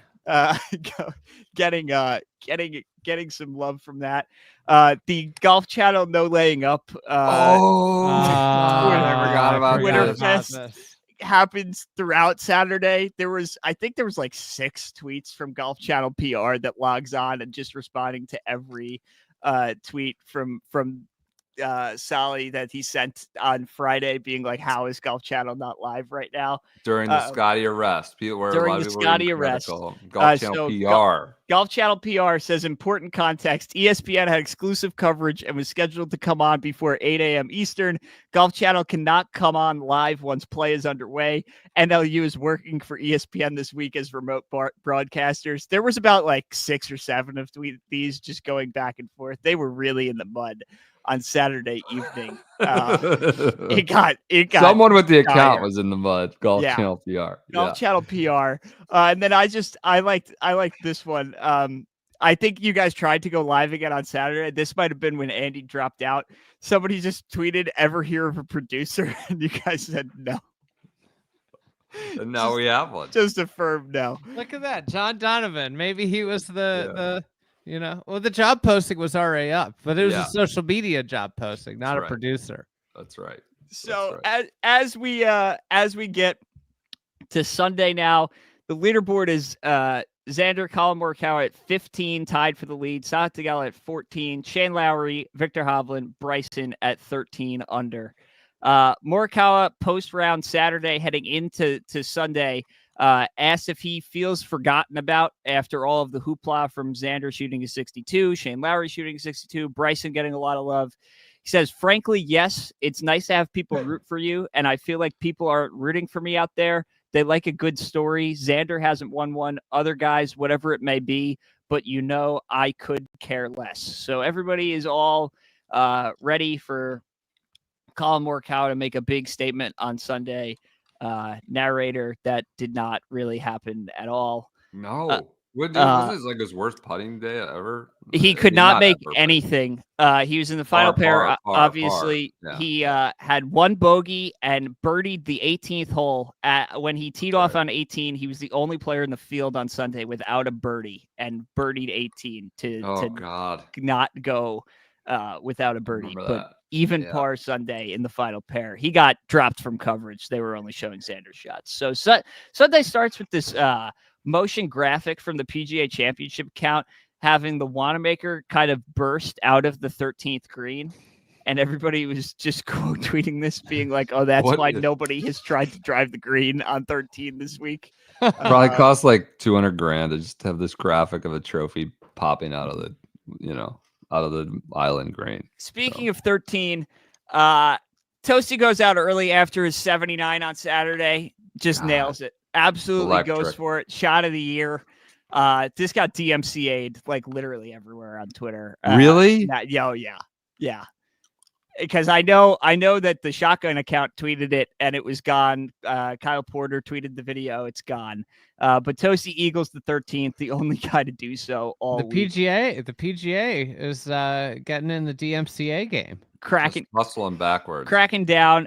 Later on that in the round, Spieth tries to go for it and fails. And CBS is really promoting as if like Bryson should try to go for it, which nobody has. And Andy, you respond to a no laying up tweet of, "I cannot believe that CBS is promoting going for it like it's a real strategy." And you just say, "Toasty did it." My favorite part of that was Toasty. Didn't he use his rangefinder? Yes, he gunned it. Yeah, it's like, is it on the green? Is it on the rocks? Where is he's like looking? He's grinning like a little pig in shit. I think that was what. Yeah, he did. He absolutely did. So congrats to Toasty for being the highlight of the early morning. Right. When there's nothing to do. On there was that yeah. was at like 10 a.m. He was Yeah. like, I think he might have been the first one out. Even there was just like Yeah. nothing going on. Yep. So there's more fallout from Scotty. This is golf.com gets to Jeff Ogilvy and Bob Wischusen, who are also with Darlington, to add some like additional context. This is where we figure out that Gillis kind of like attached himself to the car and get some more details. We find out Bob Wischusen says when Scotty drove past him, the cop got very angry pursuing the car. My impression was he was kind of running alongside chasing the car, and maybe he tripped and fell. There was kind of an outcropping or a medium by the front gate, and it was raining, and it was 6 o'clock in the morning, and it was dark. So everybody gets some more kind of Scotty context through the ESPN team that just happened to be there on accident. Yeah. Which who knows where we would be without that. Bryson is on the putting green before his round. He's using his foresight monitor on the green, which may be why he had a lot of success this week versus not being able to use it at Augusta and very vocally complaining about it. So I thought that was interesting. Sure. So the leaders go out. Sahith hits a 55-foot birdie putt on the first hole to immediately tie the lead, and everybody is fired up about that. Did not really hold on to that magic there. Him and Shane Lowry were the group in between Bryson and Xander, and those two got dropped from coverage very quickly. Not relevant for the rest of the day. Xander also birdies the first hole, and then I should have this. This is a good visual aid. The love that. The ESPN. I don't know if I have it. Well, I'll just read the tweet. The ESPN, they put the graphic up for next week's schedule, and it's just entirely wrong. All of it is incorrect. Yeah. They have the run World Euro Tour. They had all sorts of stuff. The stand-up kitchen mixer they had in Frisco when it was really in Michigan. And they had the wrong DP World Tour and the wrong LPGA event. So everybody was just like, how did this get on TV? How did 75% wrong? Yeah, literally 75% wrong. Bryson putts from off the green on 6, makes a birdie with a putt from off the green. That was his first big like peacocking to the crowd, kind of stunting out there, trying to make his presence known and get some fan support. Billy Horschel posted 13 under very early to finish T8. The only shot shown all week for Billy on the broadcast was his eagle on 18. I remember that. He finished tied for 8 for the tournament, was never on TV until he birdies the 72nd hole. So everybody was like, how does that happen? How does a guy finish in the top 10 without that's ridiculous. Any shot being shown? Scotty shoots a 65. Ted Scott is back. He's back under par. So he ends up, I believe, T8 as well. Xander leads by 2 at the turn after being 4 under through the first 9 holes. Bogey's the 10th hole to then be tied with Hovland. This is kind of when Hovland and Xander are going back and forth. Then Hovland pretty much pars out from, I believe it was 13 on. So Bryson catches up to him and it becomes a 2-man race going down the stretch here. 16th hole, Bryson hits it way into the trees. Like just absolutely bombs it into the trees, gets a bounce right back into the middle of the fairway. Perfectly in the middle of the fairway. Left? And everybody was left. It came back? Yeah, I remember that. Perfectly in the middle of the fairway. I remember that too. And it was you, Brendan, you tweeted that his crank driver technology is what brought it to the back of the center of the fairway. It was not a tree. It was not a foot wedge like Tiger possibly could have been. It was the crank driver where he said, quote, everything comes back down the middle of the fairway, because Bryson was just pumping it all week. Yeah. So he's in the middle of the fairway. He's 220 out. This was catnip central. He takes an 8-iron from 220 yards, hits his shot. He's begging, he's screaming, be good at it immediately. He hates the shot. It ends up 3 feet away from the hole, and he birdies 16 after hitting it left into the trees. But he is begging as if this shot with an 8-iron from 220 yards is going to be bad. Ends up right next to the pin. Meanwhile, while all of this is happening, coming down the stretch, Nelly wins again on the LPGA Tour for the 6th time this year at the Mizuho. So that was just like kind of intermittent through all of the Bryson 16 tweets. I guess the LPGA finished at that point.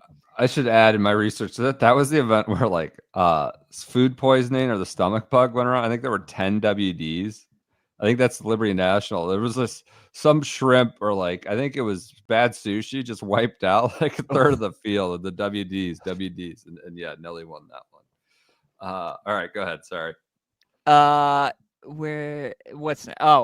Dietrich shoots a 66 on Sunday to top 4 and make it into the Masters. Wow. Andy, you were fired up about this on the getting you said that's a rare Masters exemption, the top 4 in another major to get in that way. And yeah, the Illini are making history. That's right. The Illini representation. We need more of that.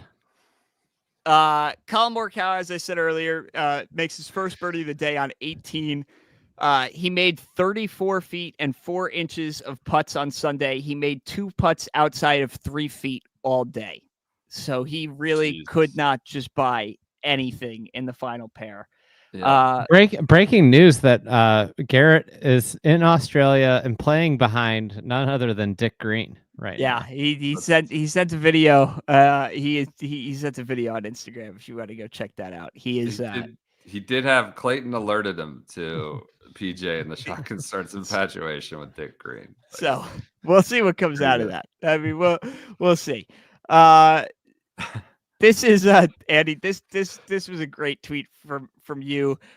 This is earlier in the day, but TGL tweets New York Golf Club Xander Schauffele is dialed in as he's making the turn in the lead. And you tweet, surprised the NY boys played today with Game 7 at MSG going on. This is the Knicks are losing to the Pacers at this point in Game 7. Clearly, the NYGC boys are not bought into the Jalen Brunson experience, as Xander is going to just win a major instead. So Xander's on 18. His tee shot ends up on a ridge of a bunker where he has to kind of baseball swing his second shot kind of horizontally. He's standing in the bunker and it's like right on the lip. And he's just got a baseball swing to kind of advance this up the field here. He's able to get up and down from, I think it was 38 yards. He makes a 6'2" putt to win, as Bryson had made his birdie on 18 and done his fill jump in the air, celebrating getting to 20. Yeah. I have that screen grab. Forgot about the it's jump. Loading in. Oh, I forgot about the jump. The jump was something. He leaps in the air. Oh my god! As if he was Phil at the Masters, just jumping up and down. He gets to 20. Xander gets to 21, hits a 6'2" putt that touches every part of the hole, like truly tried to miss. Absolutely lips in. Andy says, I can't believe a guy lost the 3M twice in such similar fashion, calling back to when you're calling the PGA the 3M. 3M twice. Okay. When Matt Wolf eagled the 18th hole at TBC Sod Farm right in Bryson's grill in 2019. And Bryson had just like the stupid look on his face. I actually can't believe this. It happened exactly the same way. It was the exact same thing.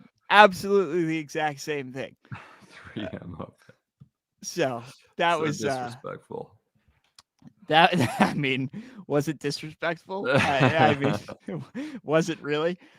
Justin Ray has a bunch of tweets from just contextualizing this major. I'm waiting for this to load in here. Lowest combined score to par by the field in the history of the PGA Championship. 2018 Belle Reve, 59 over. 1995 Riviera, 40 over. 2024 Valhalla, 214 under. Look, I know that's not the most deeply analytical stat, but it's pretty eye-opening. 40 over to 214 under is your next closest, lowest score. That's a pretty big difference if I say so myself.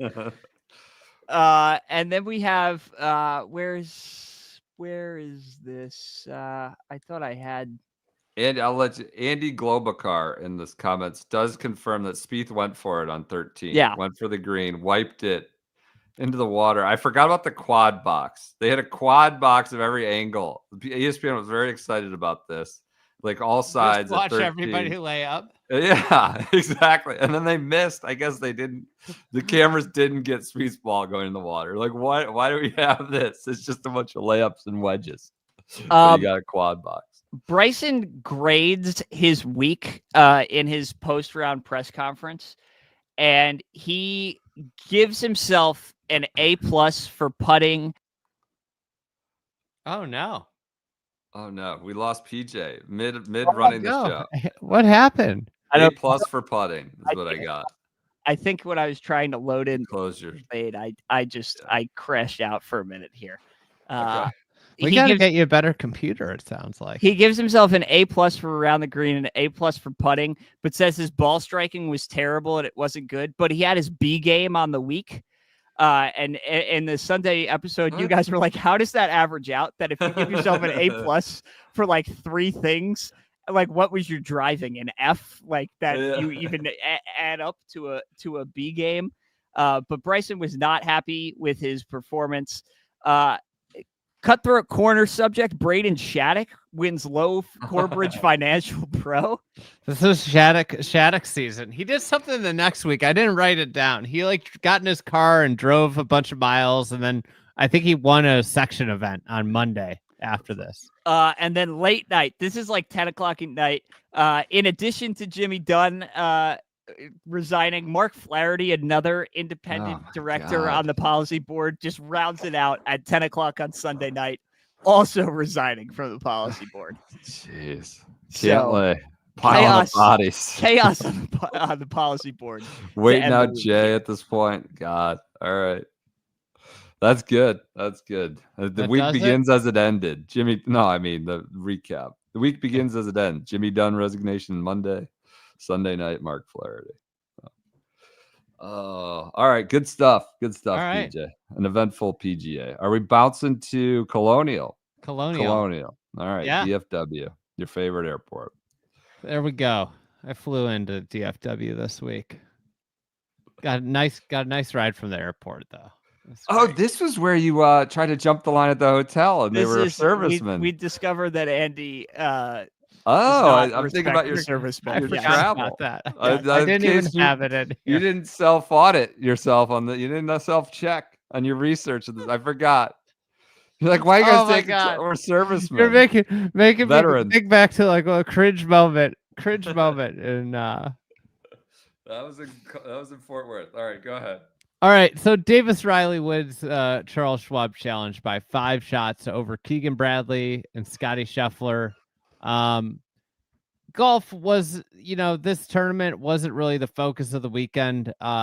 Very sad weekend on the PGA Tour. The news of Grayson Murray taking his own life came out on Saturday. His death was announced midway through Saturday's 3rd round of play, and after planning to halt play, they were going to halt play, and I think they were probably looking at maybe, canceling the tournament potentially. The Murray family asked PGA Tour Commissioner Jay Monahan, to continue the tournament. Monahan released a statement. I'm at a loss for words. The PGA Tour is a family, and when you lose a member of your family, you are never the same. We mourn Grayson and pray for comfort for his loved ones. I reached out to Grayson's parents to offer our deepest condolences, and during that conversation, they asked that we continue with tournament play. They were adamant that Grayson would want us to do so. As difficult as it will be, we want to respect their wishes. Pepe Peter did a interview with Amanda Balionis. For anybody interested in it, it was really great. Worth looking up. Ryan Lavner had an awesome piece on golfchannel.com about Grayson and his life. And I think, that was obviously a big moment on the PGA Tour over the course of the year, a very sad one. And you think back to in January when he won at the Sony, how it seemed like he really was kind of hitting his stride. And so that was kind of a buzzkill. I don't think that's the right word, but it was Right. a very, very tough. That kind of was the big story of the week. Right. So, anyways, moving on from kind of played. that. He played Thursday, Friday, WD, and then Saturday. He was on the morning cut with line. injuries. Yeah, It was like he was clearly struggling. Malnati talked about it, like clearly struggling with something. And went home. So, anyways, in other news, the mayor of Louisville and Louisville PD had a press conference. Police Chief Jacqueline Gwynn Villarreal stated that Detective Brian Gillis, the officer who arrested Scotty Scheffler, failed to activate his body camera, which is a violation of LMPD policy on uniforms and equipment. Since Gillis failed to activate his body camera, and there's no video footage of the full encounter between Gillis and Scheffler. She also noted that Gillis has received corrective action for this policy violation. God, this is high time for the Gillis story. It came. Oh, God, felt like it lasted 6 months, but it was gone. It was gone within like 3 weeks. But the other thing that the other takeaway is that the charges against Scheffler, which included a second-degree felony, will not be dropped, at least at this time. Yeah. Speaking shortly after the press conference, Scheffler's attorney, Stephen Romines, maintained that all evidence points to Scheffler's innocence and that Scheffler has no intention of settling the case. According to Romines, either the charges will be dismissed or the case will go to trial. Then the footage comes out, like the traffic light footage. I think it was. Yeah. And it's not a good look for Gillis because he's seen running alongside. He hits the car. Throws himself at the car. Yeah. And like he clearly wasn't being dragged, as he said. He might have in that video. Someone else said he might have fallen down, like I think another police officer came out and said he might have fallen down. So that this was like the videos were just all over the place. And it's like becoming very clear that Scheffler's going to get off from this. Is that he didn't really do anything wrong here. Sergio missed qualifying in Dallas in 7-for-6 playoff, and it was kind of like, oh, Sergio's still out there grinding. I think he he was very upset in the parking lot. The ratings for the PGA were up 10%. So that was like great news for golf. Yeah. Did the arrest play into it? Who can say? Yeah, exactly. Gave it a larger profile. This is a quick week, by the way. There's not that much. That's fine. You played with Blocky. I'm getting there. I'm getting there. I'm saying that's the high point. I would just say. I didn't even remember Davis Riley had won until you mentioned it. The course, the new course was like a big story during the week. Yeah. The greens were like the firmest greens I've ever played in my life. That's right. You could not hold like a lob wedge from the rough. It was insane. Weren't there some grumbles about it, like from some of the players? I mean, there was the understanding they were new, but I feel like someone were like, "This is just you can't play." I mean, it was bananas how firm they were. Yeah. It'll be much softer this year just because of the nature of new greens. Yep. So there's Blandy, the Champs Tour is a big story this week. Blandy shoots 63 on Sunday, and wins the KitchenAid Stand-Up Championship. The best is that PGA Tour champions clearly did not want to send a tweet out about Blandy winning. Yeah. The tweet reads, Richard Bland has won the senior PGA championship, period. That's it. Period. That's ridiculous. That's pun intended, the most bland tweet ever. Zero emotion, enthusiasm, no trophy. Please Richard Bland has won the senior PGA championship, period. Please do Thank not you. put it in the newspaper that they got mad. Please. Please do not. What a ridiculous, just mealy mouth tweet. All right. Patty gives like a great interview at the Mixer, and a couple things he says. I realized last week, God, we missed Bryson DeChambeau. Like Bryson was box office last week, and it really, really helped that tournament. It was fantastic, interesting, exciting watching. He also said, it's hard to believe we missed Patrick Reed. That's just the way it is. Hard to believe. All right. Also, a thing that came out this week was the Delta video from East Tennessee State University that went viral. Of Delta just chucking their bags, just throwing their golf bags before their regional championship. Like, yeah, that's catnip.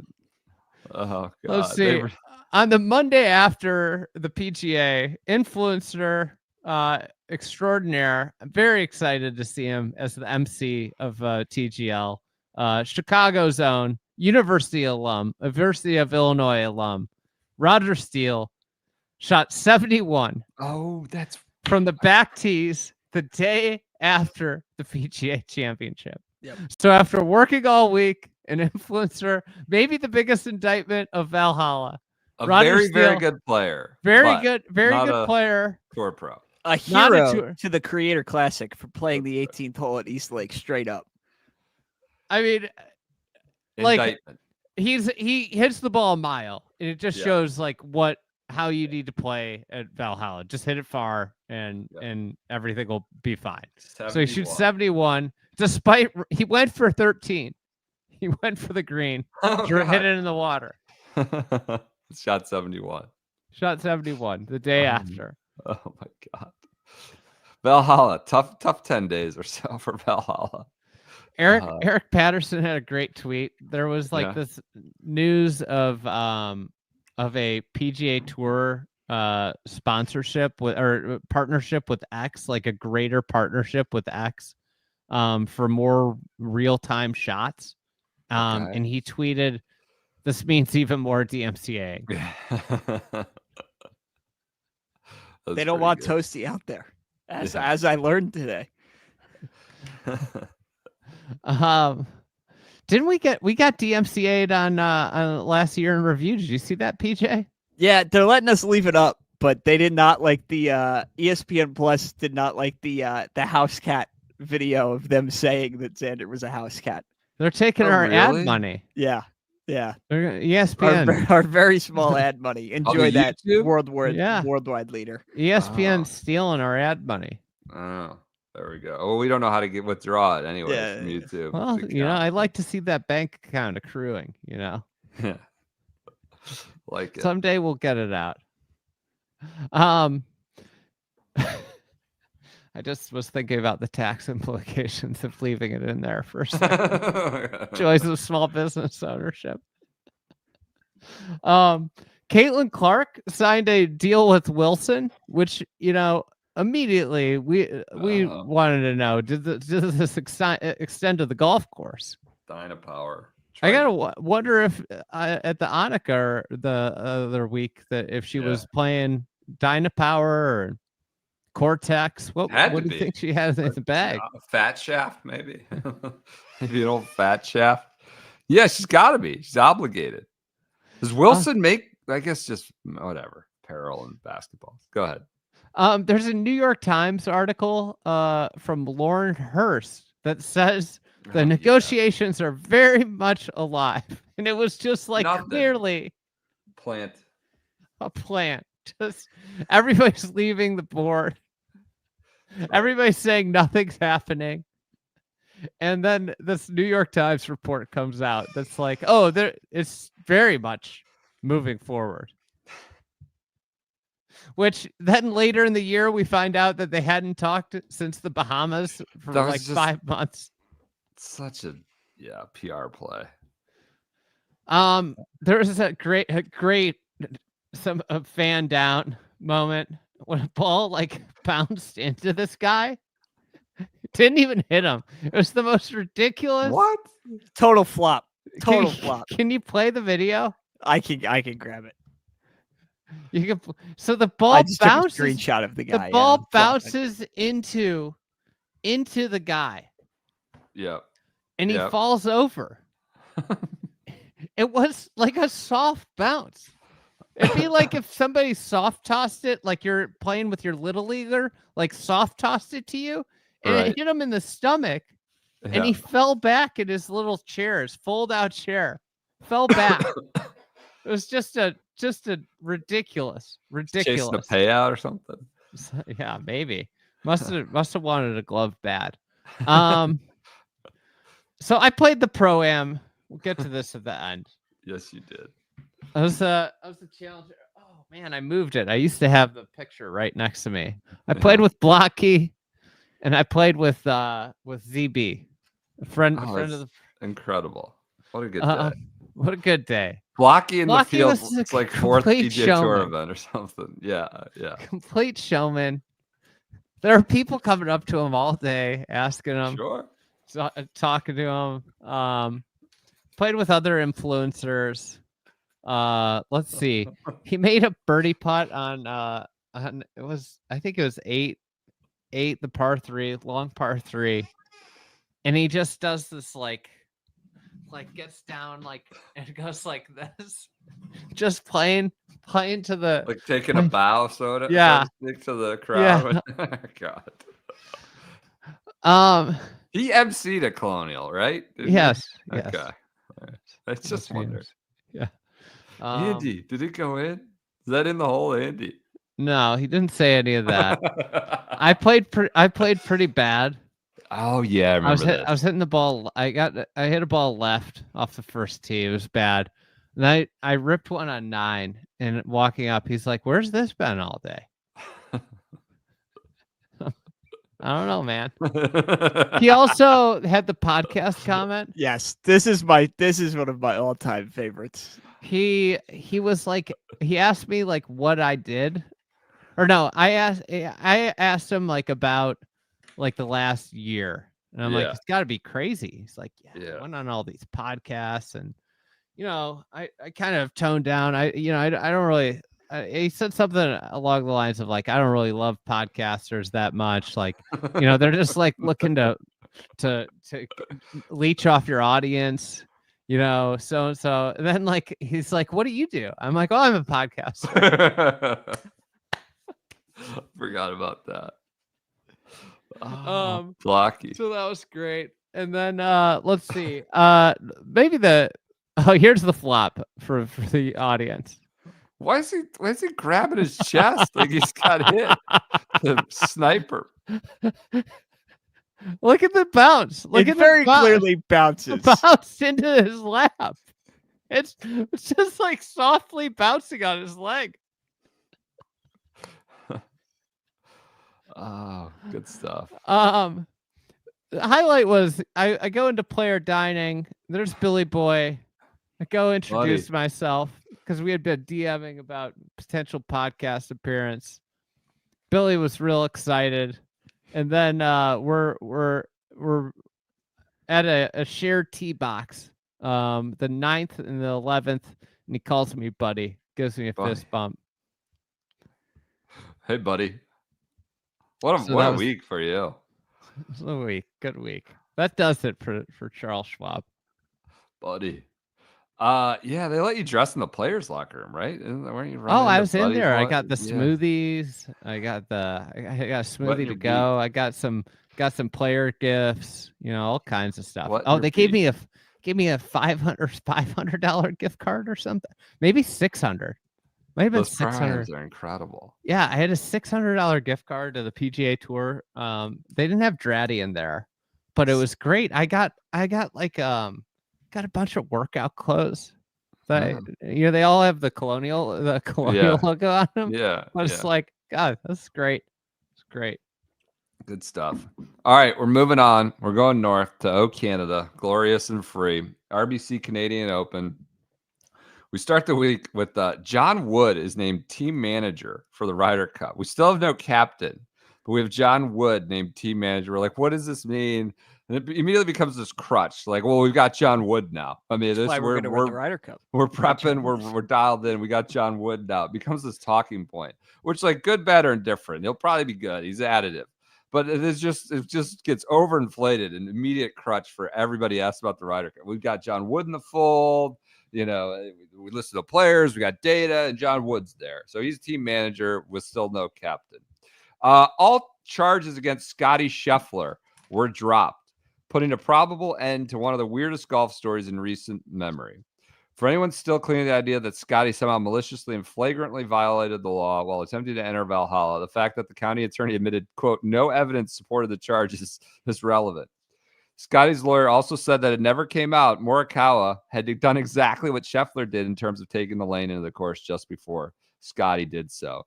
So we finally hear from Detective Brian Gillis, and he of the damaged pants beyond repair.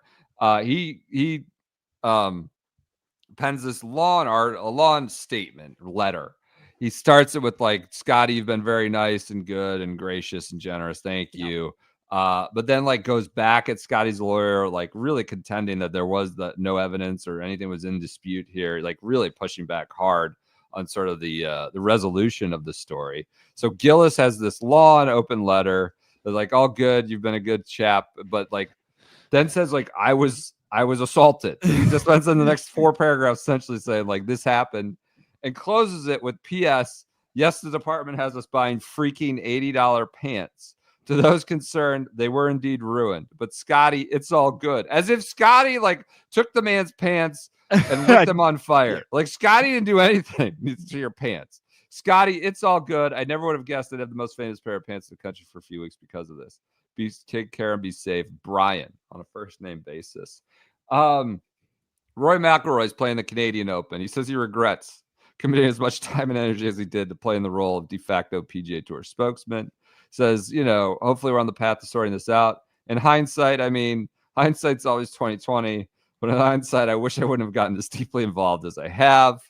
It's just like this. This is Canadian Open week, of course, has been ground zero for just, this is where, Jay went on in the tower with Jim Nantz, asked, have you, PGA Tour players, have you ever had to apologize for the tour you're a part of? Then, June 6th is the subsequent year where, the 9/11 families are going at them. They reached the framework agreement. And now we're like, what's going to happen this year? There's been other things that have sort of upstaged the Canadian Open as well.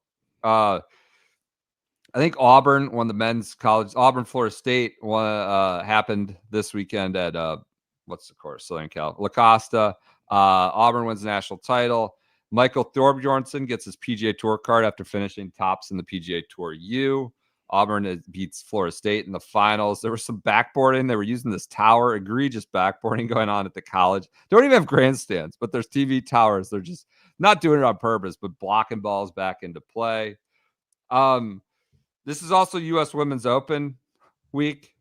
I don't know if you heard that this year, but Charlie Hall smokes cigarettes. This became I was unaware. A significant topic of fascination.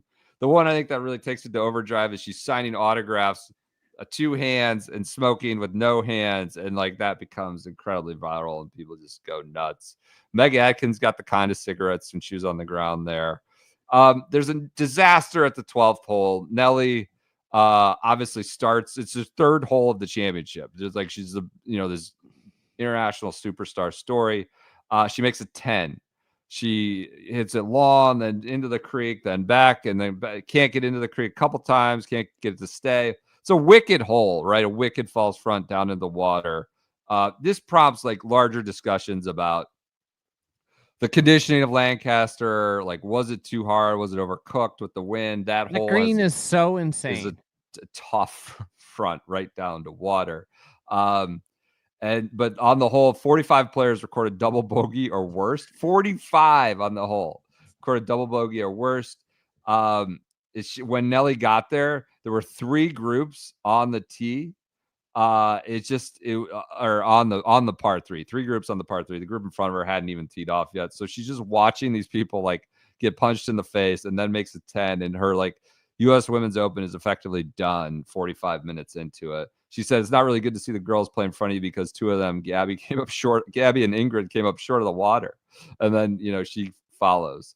But she didn't play well. This was like the big car crash. She like missed all her fairways. She was kind of checked out after that, or obviously on her back foot. Struggled, a couple birdies, but missed like a bunch of fairways. Just really high scores in the first day, and overall, I think missed cut at the U.S. Women's Open. The most high-profile event in golf was Nelly, Rose Jane, Brooke Henderson, Lydia Ko, Leona Maguire, Georgia Hall, Angel Yin, Maya Stark, Allison Corpuz, and Lexi Thompson. Like just a bloodbath at Lancaster, which, a lot of people are like, this is what we want from our U.S. Women's Open. This is what we want, carnage. But it was a great tournament. They took a lot of the stars out early. It did take out a wildlife as well. Not just the top stars. There was a bird sitting on the green. I remember that at the 12th green. And this is the rare, just the slam dunk on top of the bird. The bird is just sitting there. It was just sitting in the middle of the green. And, it's a terrible story, but listen to the broadcasters try to analyze, oh, brutal. What do we do? What do we say? Like trying to talk through it. You sometimes see a bird caught like when it's apexing or the ball's in the air. This was just sort of sitting there and, came from the sky on top of him. So that was a viral, I suppose, Randy Johnson type moment. PGA Tour, of course, is at Hamilton Golf and Country Club. We learned since 2019, Martin Ebert put an $8.5 million restoration into Hamilton. We learned that just like, a lot of holes lengthened and pinched at 300 yards with bunkers or fairway narrowing. A lot of the players launch them over these bunkers. Sam Burns, some of the Bobby Mack could get over.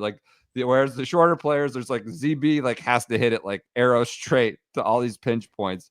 Whereas the big hitters are just going, or this $8.5 million restorations, they're just sailing it over these. Well, these one of the great architectural minds in the world there. Yeah, all at about the 300-yard mark. Fluff took a fall, and CT Pan called in a gallery member. This burly boy just came over the ropes. Oh my and god! Just took the bib and was there on the spot. I think Pan had 4 caddies in one day after Fluff fell.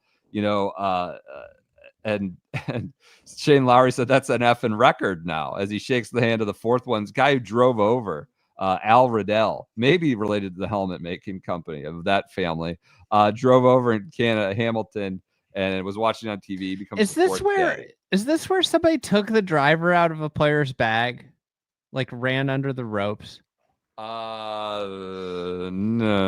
I didn't see that, and I don't generally recall something like that happening. Where that happened this year? Rory shoots a 66, quote, Hunover. I wouldn't say. So he opens the championship Hunover. Not Hunover. He says, a bit of a slow start. He shoots 66, had a 7:40 a.m. tee time. He says a bit of a slow start. Harry's birthday dinner last night, so had a couple glasses of wine. I was probably feeling a little groggy when I woke up. So starts a little sluggish, shoots 66. But the headlines that he was hungover, I don't know. I guess groggy, making the jump from groggy to hungover is possible, I suppose. Bobby Mack wins the Canadian Open on Sunday. He's your champion, and he fights through adversity. Gets just furious with the CBS drones. Furious as he's like, I told you. I'm going to tell you again. Get it off, get it out of the way, get it out of here. He's just pissed. The drones were like, and they were like, does this guy have like thin skin? Like they've been like, why is he getting worked up about this? But we did hear the drone was pretty loud. I don't know if it was a rogue drone operator or what, but this became a sub story all Sunday as he's trying to win. Is the drone have it out for Bobby Mack? He did have his caddy did have his dad on the bag, which was a heartwarming sight. He wins eventually, stones it on 18 to about like 8 feet, makes the putt, celebrates with his dad. They're both in tears. His dad says, "I'm a grass cutter, not a caddy." He's, I think, the maintenance guy, Glenn Cruton, I want to say, in Oban, Scotland. So Bobby Mack, this was just a few weeks after he talked about like being pretty lonely and like just the camaraderie of the DP World Tour not being, or the PGA Tour not being what it had been for him. I think he had gone home to Scotland for like just to decompress for a week, comes back, wins at Canada. He's like a National Open sort of ace. He's got a bunch. If you look through the Rolodex, he's top finishes. Now he's packing wins. He's got Scottish and got Canada. The Scottish, yeah. Yeah. A couple of weeks He's got later. a bunch in his arsenal if you look a little closer. So that was really cool moment with his dad on the bag. Alex Myers wrote for Golf Digest, "Is it time to pour a little cold water on all the pro caddies out there? Admittedly, caddies are overrated. Movement took a big blow, and Scotty Scheffler struggled without Ted Scott," as he did. But now we have a dad filling in for one tournament and winning in his only attempt. Dougie McIntyre is batting 1,000 as a caddy on the PGA Tour. That's a fact. So the caddy discourse has remember never been years hotter. ago, Chad Campbell won, or Chad Coleman. Yeah, West Bryant. Yeah. God, I can't believe I just said Chad Campbell. My From brain's Callaway thinking about the on. next big thing. Chad Campbell. Chad Coleman. Yeah. That's Chad my cover. Coleman. Yeah. Chad Coleman caddy That's now right. Dude Perfect, then Callaway Yep. social media guy. Yep.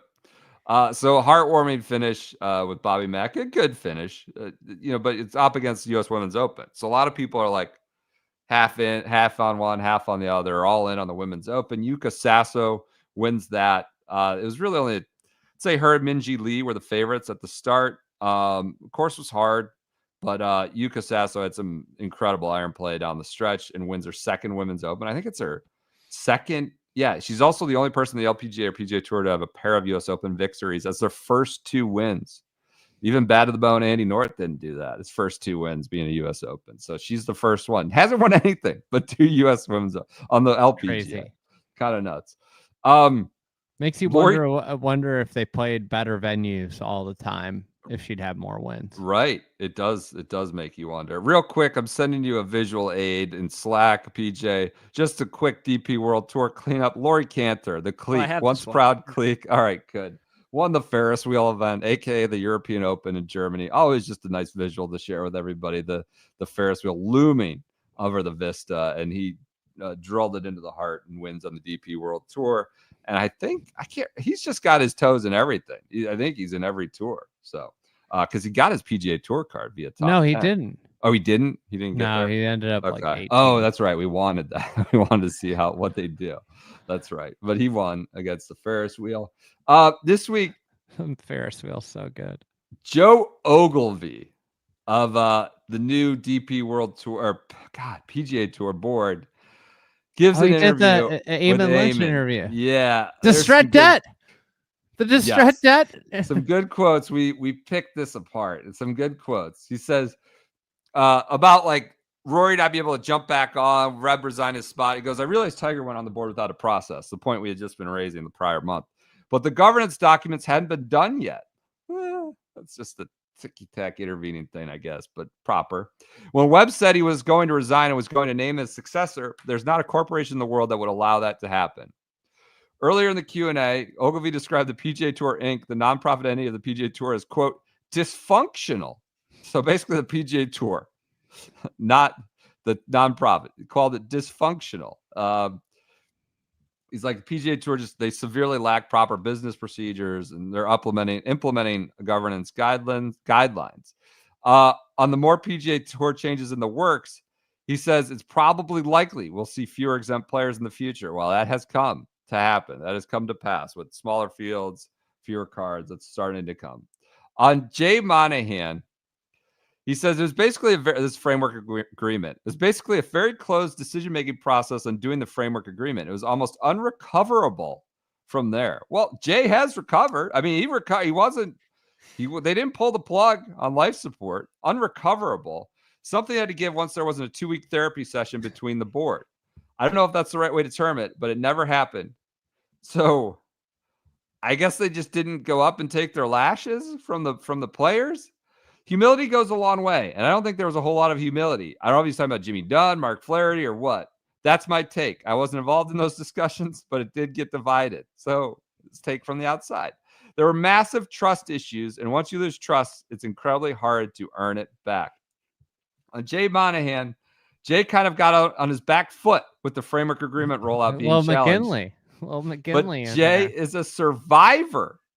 It's like, what a term. Survivor. What a bad way to describe.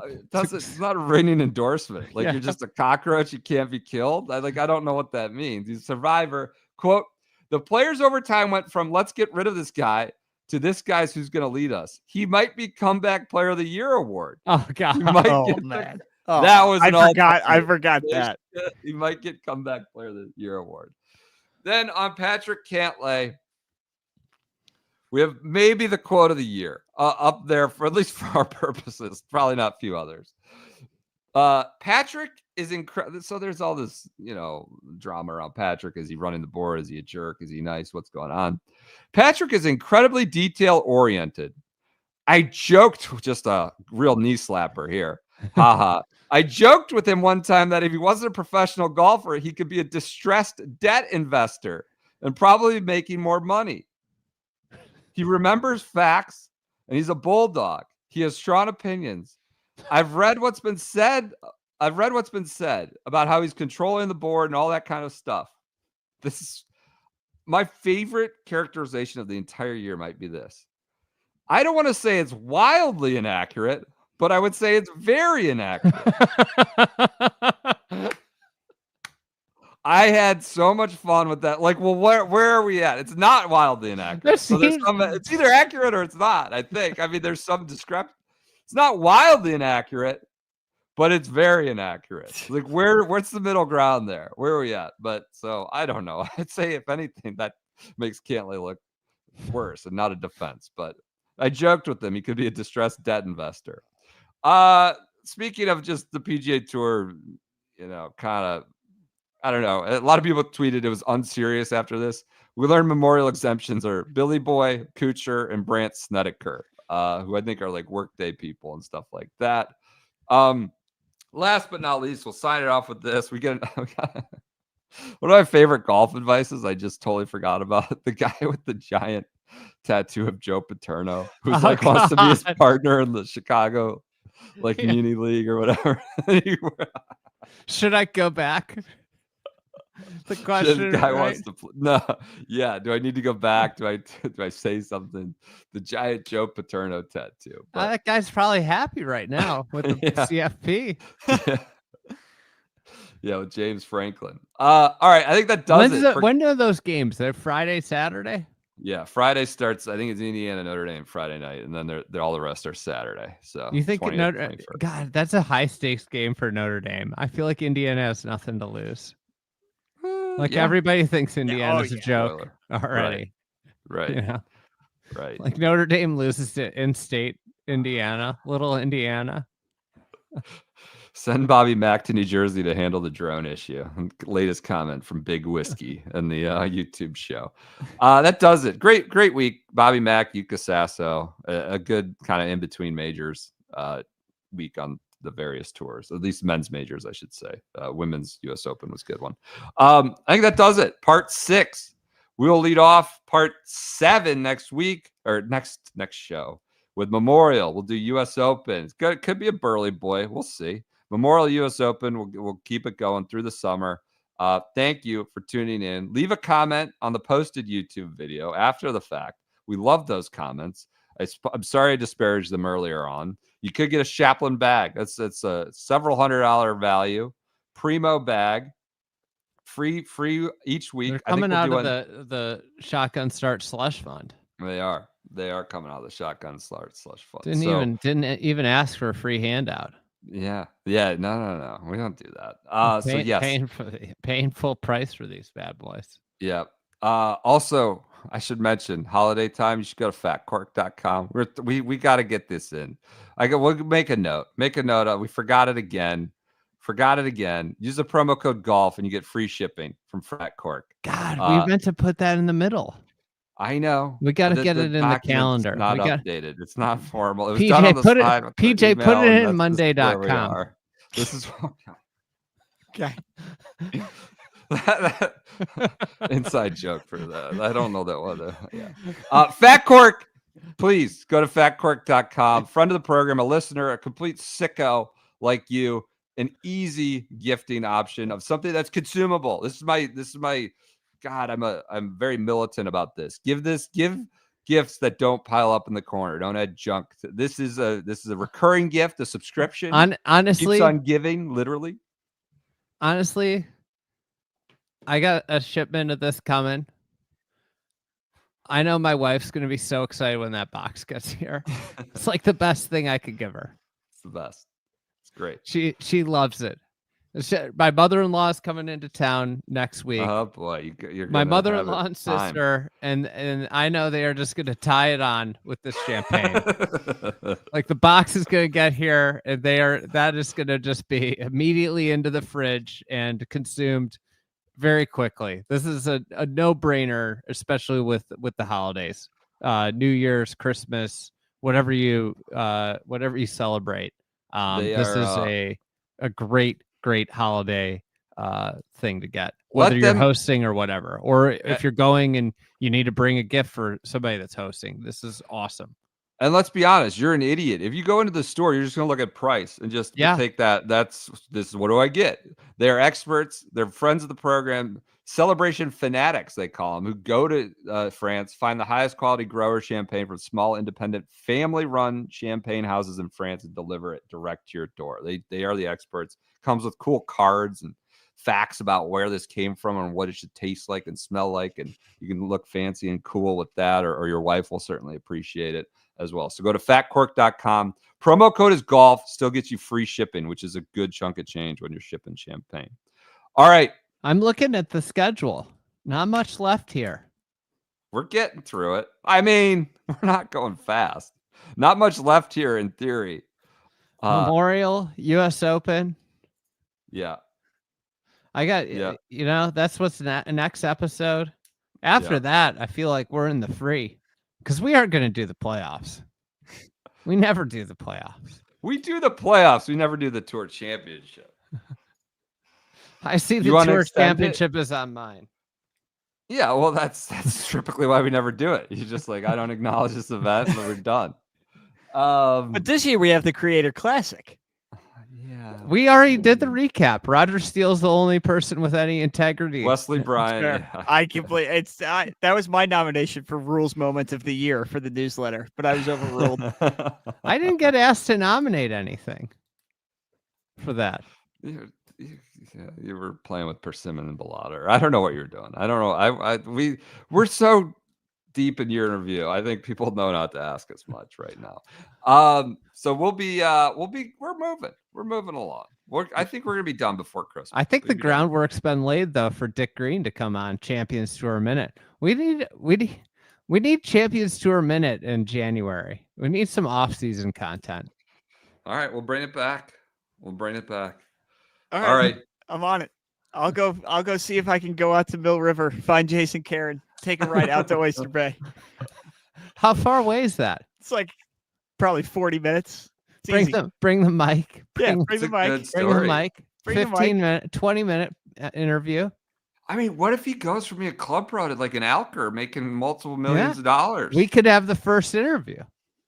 We could. We're in early. All right. Everyone enjoy your Sundays, Mondays, and whatever else day when you listen to this. These are evergreen. Check our friedegg.com. Has them all in one post if you want to find them in order.